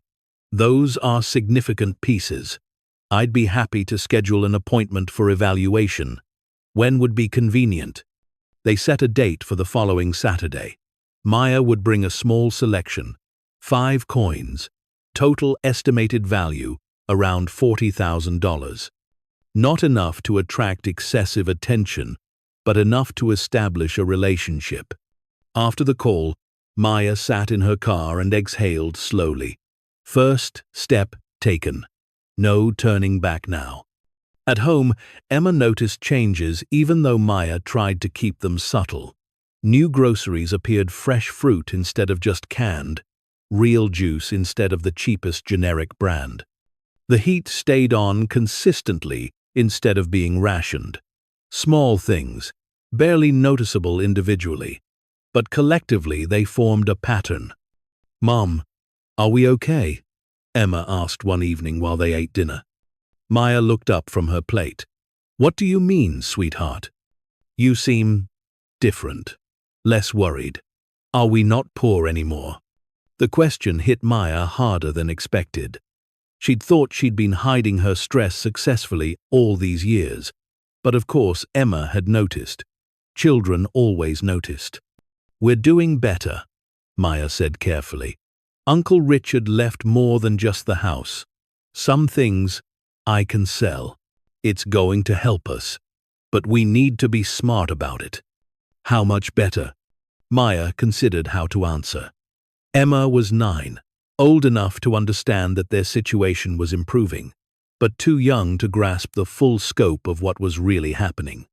"Better enough that I might be able to cut back on some work hours. Better enough that we can afford things we couldn't before. But it's going to take time to organize everything, okay? Nothing's going to change overnight." Emma nodded, satisfied for now. "Can we get new shoes? Mine have a hole." Maya felt something crack in her chest. Her daughter had been walking around with a hole in her shoe, probably for weeks, and hadn't complained because she knew money was tight. "Yes," Maya said, her voice thick.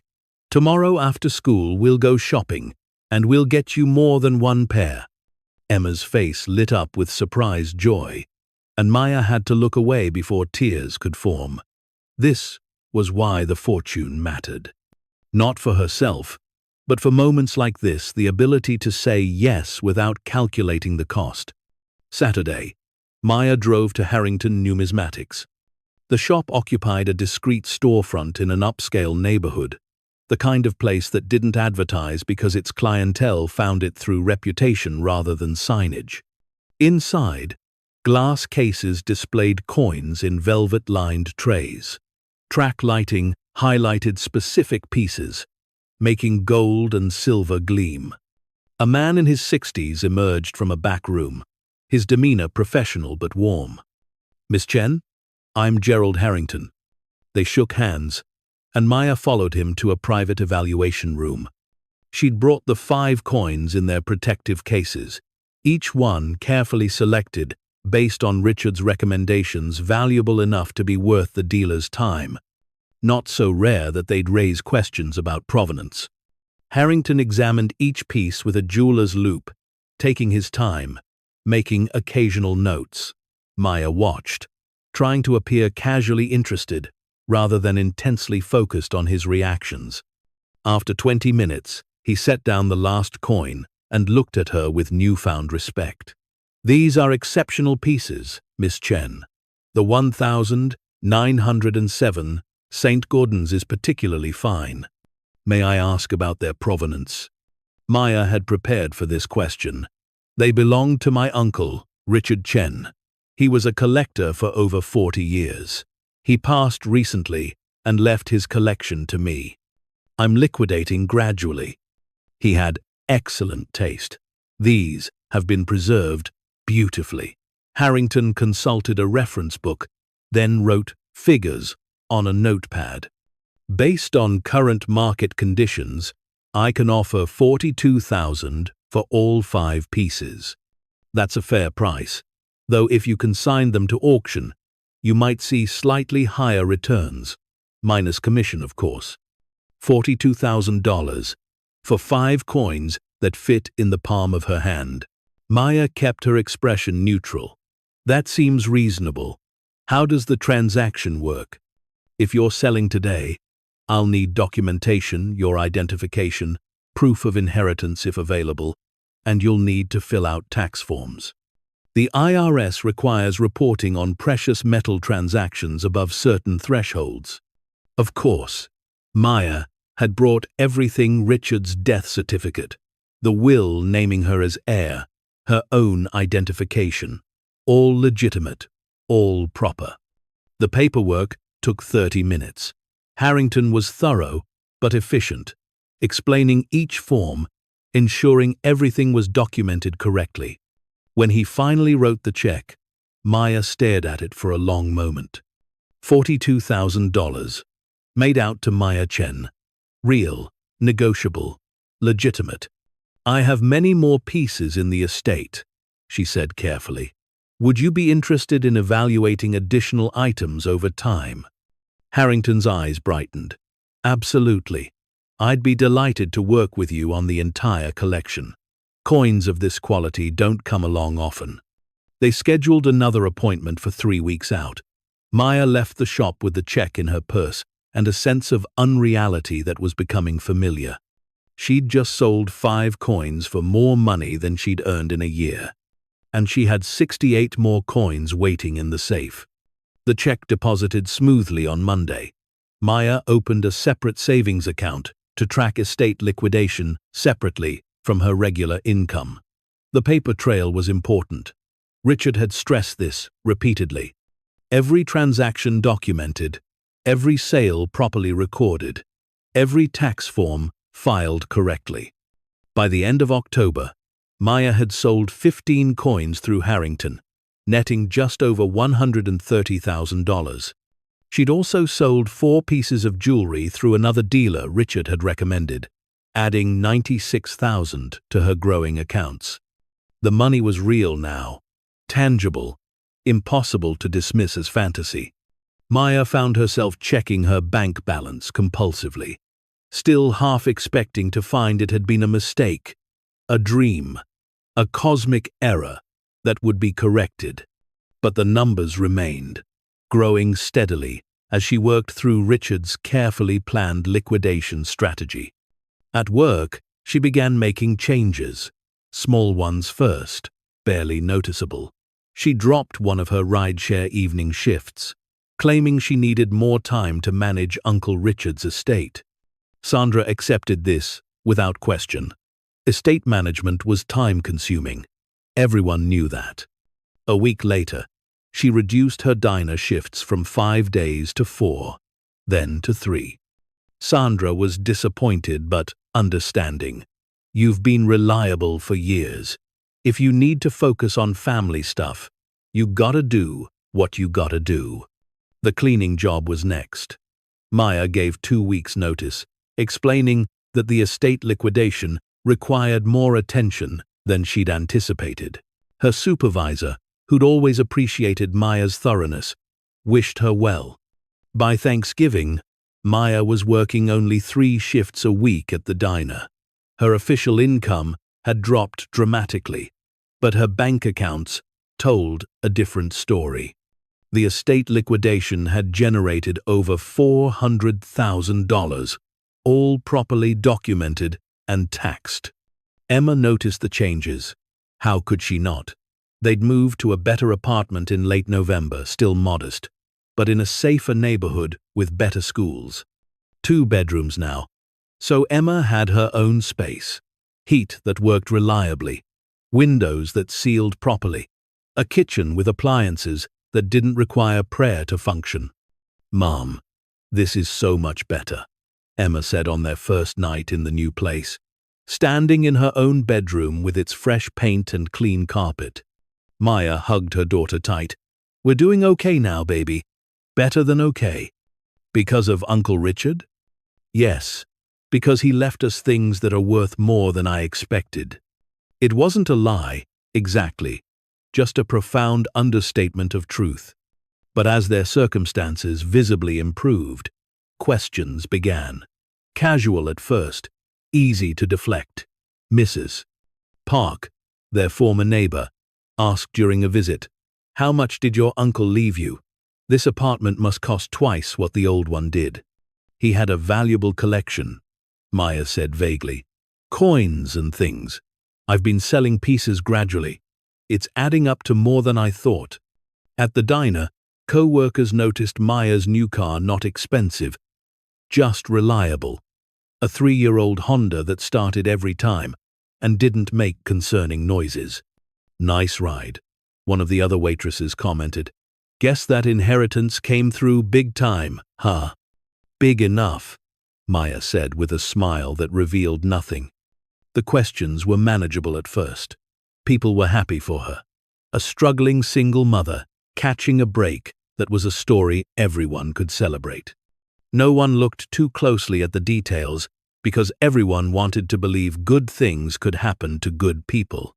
But as the weeks passed and the improvements continued, some of the celebration turned to curiosity, then to something else.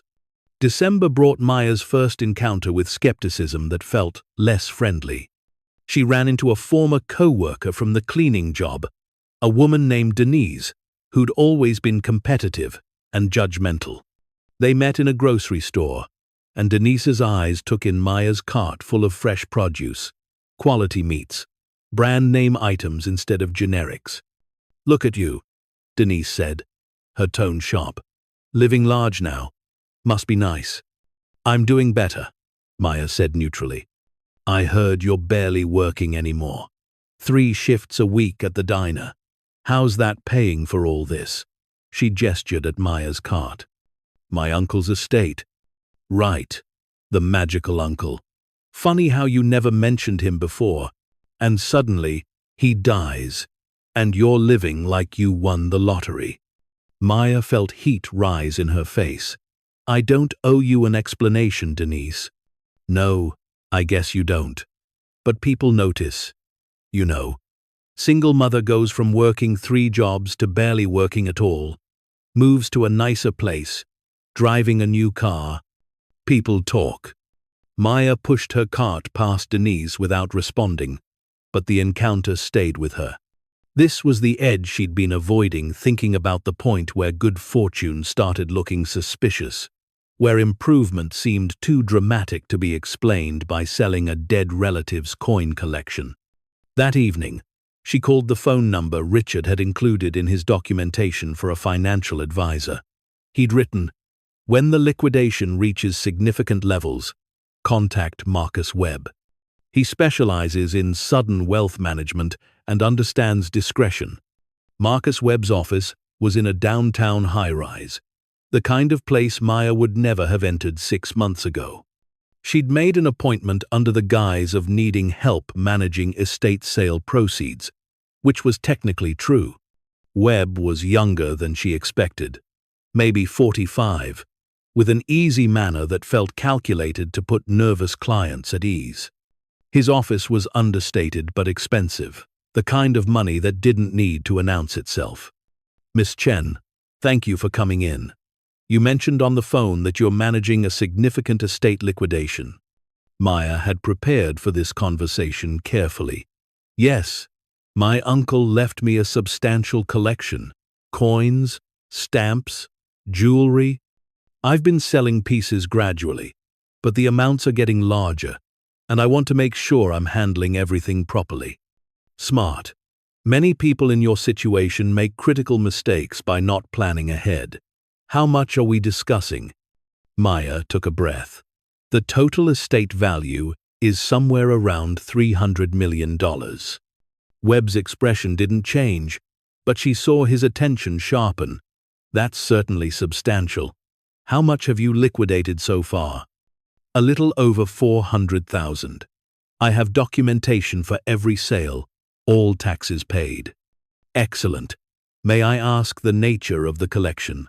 "That's an unusual concentration of value in portable assets." This was the test. Richard had prepared her for this question, too. "My uncle was a numismatist and philatelist, coins and stamps primarily, along with some jewelry and historical documents. He collected for over 40 years. The rarest pieces are extremely valuable." Webb nodded slowly. "And you have clear title to all of these items? Documentation of provenance?" "Yes. My uncle kept meticulous records. Everything is documented." "Good. Because Miss Chen, when you start liquidating assets at this level, you're going to attract attention. The IRS will notice. Other government agencies might take interest. You need to ensure that every single transaction is not just legal, but demonstrably, documentably legal. That's why I'm here." Webb smiled. "Then let's talk strategy. First, we're going to set up a proper structure, an LLC probably, to manage the estate liquidation. That provides some privacy and makes the business nature of what you're doing clear. Second, we're going to work with a CPA who specializes in estate taxes and high-value asset sales. Third, we're going to plan the liquidation timeline to minimize tax burden while maintaining steady income. And fourth, we're going to prepare you for the attention this is going to bring." "What kind of attention?" "The kind where people wonder how a waitress suddenly has millions of dollars. The kind where family members you haven't heard from in years come asking for loans. The kind where investment opportunities suddenly find you, most of them terrible. The kind where your life becomes public in ways you're not prepared for. Maya felt her stomach tighten. I'm trying to keep things quiet. You can't. Not entirely. Not with this much money. But you can manage it. Control the narrative. Stay legal, stay documented, and stay consistent in your story. An uncle left you a valuable collection. You're liquidating responsibly. That's true. It's simple, and it's nobody's business beyond that. They spent 2 hours going over strategy. By the time Maya left, she had a plan, a real one, professional and thorough. Webb would set up the LLC by the end of the month. The CPA would review all her previous transactions and ensure compliance. And Maya would continue the careful, gradual liquidation Richard had mapped out. But now, with professional guidance. As 2024 turned to 2025, Maya's transformation accelerated in ways she could no longer fully hide. The LLC was established Chen Estate Holdings, LLC. The CPA confirmed that all her previous sales had been properly documented and taxed. The liquidation continued, now bringing in $50,000 to $70,000 monthly. By February, Maya had quit the diner entirely. She told Sandra and the others that managing the estate had become a full-time job, which was becoming increasingly true. Between meetings with dealers, consultations with Webb and the CPA, and trips to Uncle Richard's house to retrieve items from the safe, she had little time for waitressing. Sandra threw her a small goodbye party, the staff pitching in for a gift card and a cake. "You've been good to us," Sandra said, hugging Maya. "Don't forget where you came from." "Never," Maya promised, and meant it. But even as she made the promise, she felt the distance growing. She was no longer the same person who'd worked those breakfast shifts, counting tips and calculating whether she could afford groceries.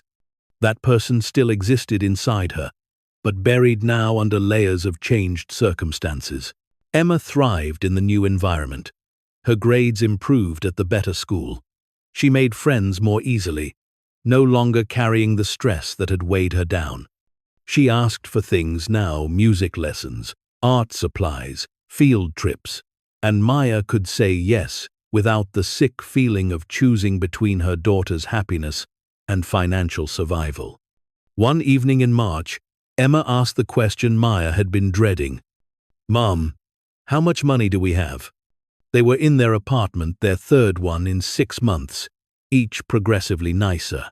This one had a view, hardwood floors, and appliances that looked like they belonged in a magazine. Maya set down the book she'd been reading. "Why do you ask?" "Everyone at school is talking. They say we're rich now." Chloe's mom said, "You must have gotten millions from Uncle Richard." Maya's chest tightened. The scrutiny was spreading, moving from adults who knew her work history to children who simply noticed wealth when they saw it.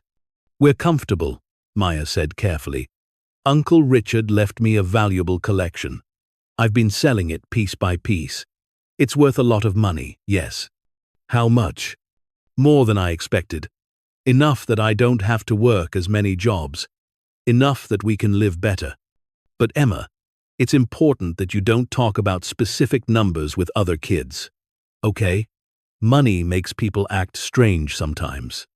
Emma processed this with the seriousness of a child who'd learned young to read between lines. "Are people going to be mean because we have money now?" "Some might be. Not because they're bad people, but because it's hard to watch someone else's life get easier when yours stays difficult." Like Denise at the grocery store. Maya was surprised her daughter remembered that encounter. "Yes, like that. I don't want people to be mad at us. Then we stay humble. We remember where we came from. We're grateful for what we have. And we're generous when we can be. Okay?" Emma nodded, but Maya could see the concern in her daughter's eyes. They'd escaped poverty, But they were entering different territory now, one Maya was only beginning to understand. By summer 2025, the estate liquidation had generated over $12 million in documented sales. Maya had sold most of the coins, about half the stamps, and 2/3 of the jewelry. The rarest pieces, the stamps worth millions each, the most valuable historical documents remained in the safe, waiting for the right time and the right buyers. Webb had been right about the attention. Maya's phone rang constantly now with opportunities, investment pitches, charity requests, distant relatives she'd never met who suddenly wanted to reconnect. She learned to screen calls, to say no politely but firmly, to trust Webb's advice about legitimate versus predatory offers. She also learned that wealth, even carefully managed wealth, changed relationships. Some friends pulled away, uncomfortable with the growing gap between their circumstances. Others became overly interested in her finances, asking pointed questions that felt more like audits than conversation. The hardest part was the isolation. She couldn't talk about the real scope of the fortune. $300 million was so far outside normal experience that even mentioning it would sound like either lying or insanity. She couldn't share the moral complexity of building a life on a foundation of theft, no matter how carefully executed. She was alone with the secret, just as Richard had been alone with it for 40 years. But unlike Richard, Maya was determined not to disappear into the isolation. She joined a support group. Webb recommended others managing sudden wealth, lottery winners, and inheritance recipients, and people who'd sold businesses. They met monthly in a discreet office suite, sharing strategies and frustrations. "The hardest part is knowing you can't fix everything," one woman said during a July meeting. She'd inherited $50 million from a tech executive father. "Everyone thinks money solves all problems, but it just creates different problems." Maya understood. She'd learned that wealth didn't erase anxiety. It just changed what you were anxious about. Now, instead of worrying about making rent, she worried about making the right investment decisions, about raising Emma to be grounded despite privilege, about the moral weight of prosperity built on a dead uncle's crimes. In August, Maya made a decision that surprised even herself. She contacted a lawyer specializing in estate law and established a foundation, the Richard Chen Memorial Foundation, dedicated to supporting single mothers in crisis. She funded it with $1 million, money that could never be traced back to specific thefts, that was now clean and documented through proper channels. The foundation would offer emergency grants, job training assistance, childcare support, all the things Maya had desperately needed years ago. It wouldn't fix the moral complexity of the fortune's origins, but it would do something good with the proceeds.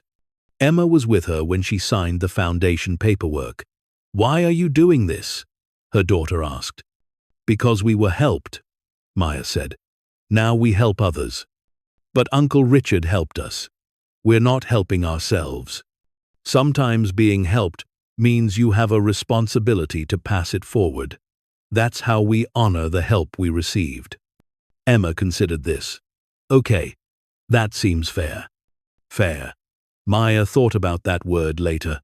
Was any of this fair? The people Richard stole from, they'd lost something that was theirs. The people Maya was helping through the foundation, they deserved assistance regardless of where the money came from. She was in the middle, benefiting from theft while trying to create good from it. There was no clean answer, only the daily choice to do better than simply hoarding wealth that had been accumulated through crime. By December 2025, over a year since discovering the safe, Maya had liquidated approximately 40% of the fortune. The sales had generated $73 million in documented, taxed income. She'd paid over $20 million in various taxes, moved $40 million into carefully managed investments, and retained the remainder inaccessible accounts for ongoing expenses, and foundation funding. The house where Richard had lived remained unchanged externally, still modest, still unremarkable. But Maya had upgraded the security substantially. Cameras, alarms, reinforced locks. The safe in the basement still held the most valuable pieces, waiting for the right time to be sold. She visited every few months, making the drive that had once felt so daunting. The house had become a kind of sanctuary, a place where she could be alone with the reality of what she was managing without having to perform normalcy for others. On a cold December afternoon, Maya stood in Richard's basement one more time, looking at the safe that had changed everything. She'd come to retrieve a few stamps for a scheduled auction in January pieces that would sell for an estimated $15 million.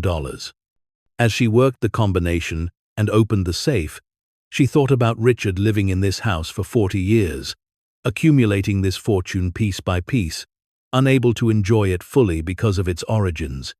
She thought about his isolation, his silence, his eventual decision to pass the burden and opportunity to her. "I hope I'm doing this right," she said quietly to the empty basement. "I hope you'd be proud." There was no answer, of course, just the silence of the house and the weight of the secret it contained. But Maya had made her choices. She was using the wealth, changing her life and Emma's, supporting others through the foundation, paying every tax owed, living openly within the limits of what she could explain. She wasn't perfect. The moral complexity would never fully resolve.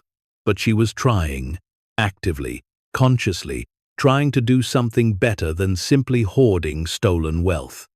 And maybe that was enough. By spring 2026, Emma was 11 and thriving. She took piano lessons, attended a private school that challenged her academically, and had friends who came from secure, stable homes.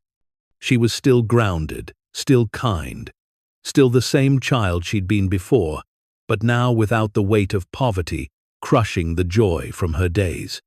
One Saturday afternoon, they visited the old neighborhood where they'd lived before Richard's inheritance.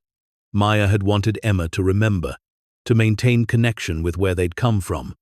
Mrs. Park still lived there, and they took her to lunch at a restaurant far nicer than any they'd been able to afford before. The older woman looked at Maya with something like awe. "You've done so well," Mrs. Park said. "I always knew you would, but this is remarkable." "I got lucky," Maya said. "Uncle Richard's collection was worth more than anyone expected." "Luck helps," Mrs. Park said. "But what you've done with it, that's not luck. That's wisdom. You didn't waste it. You didn't let it ruin you. You stayed yourself." Maya felt tears prick her eyes. "I'm trying." "You're succeeding."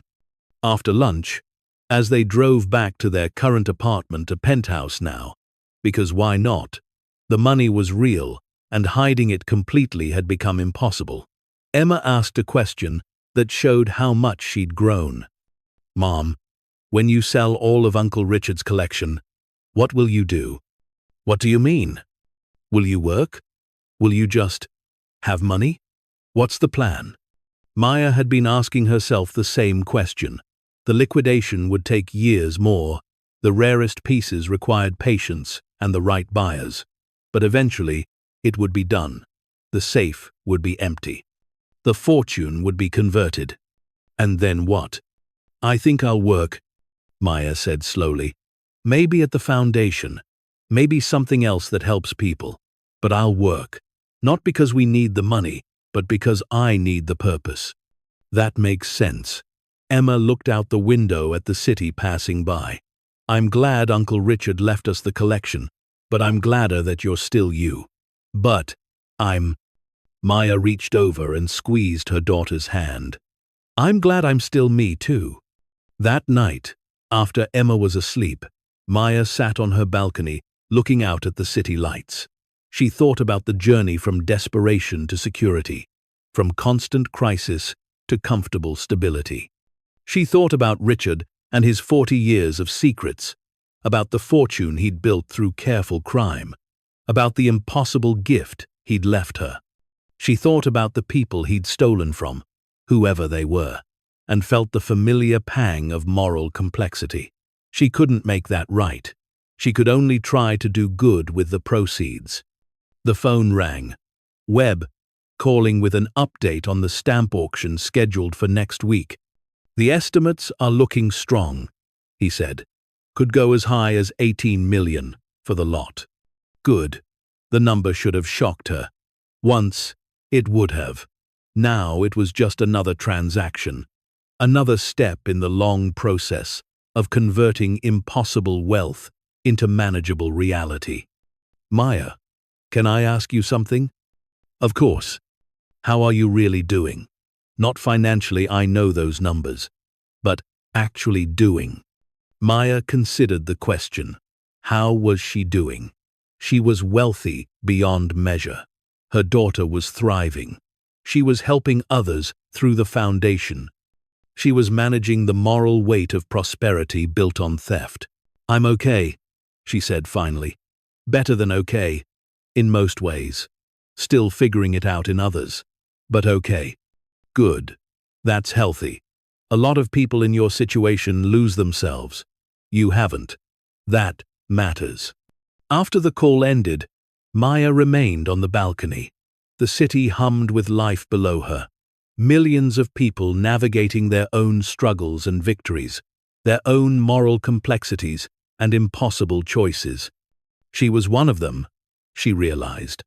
Despite the fortune, despite the dramatic change in circumstances, she was still just a person trying to do right by her daughter, trying to navigate impossible situations with imperfect wisdom, trying to transform luck and crime into something that resembled grace.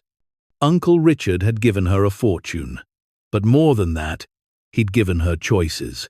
The choice to escape poverty, the choice to help others, the choice to stay present instead of disappearing into isolation. She'd made those choices, carefully and deliberately, and she'd keep making them, one day at a time, balancing gratitude and guilt, prosperity and responsibility, the inheritance of wealth and the inheritance of moral complexity that came with it. The safe in the basement 4 hours away still held treasures. But the real treasure, Maya understood now, wasn't the coins or stamps or jewelry. It was the chance to be present for her daughter, to build something better, to transform impossible circumstances into sustainable reality, and to stay herself through all of it. Maya stood and went back inside, closing the balcony door behind her. Tomorrow would bring new decisions, new complications, new steps in the ongoing process of liquidation and transformation. But tonight, she was simply grateful for the inheritance that had saved them, for the wisdom to use it carefully, for the daughter sleeping peacefully in the next room, untroubled by poverty or crisis, and for Uncle Richard, wherever he was, who'd watched from a distance for years before finally reaching across death to change everything. "Thank you," Maya whispered to the empty room. "For everything. I hope I'm making you proud." The apartment was silent, except for the quiet hum of the city beyond the windows. Maya checked on Emma one last time, watching her daughter sleep peacefully, then went to her own room. Tomorrow, she'd continue the work, the liquidation, the foundation, the careful navigation of sudden wealth. But for tonight, she simply rested in the knowledge that they were safe, secure, and still themselves. The fortune that had been hidden beneath the forest of poverty and struggle had finally been claimed, and it was changing everything, exactly as Uncle Richard had hoped it would. Thank you so much for watching until the end. If you loved this story, check out the other videos on your screen now. I think you'll really enjoy them. And don't forget to subscribe if you haven't already. See you in the next story.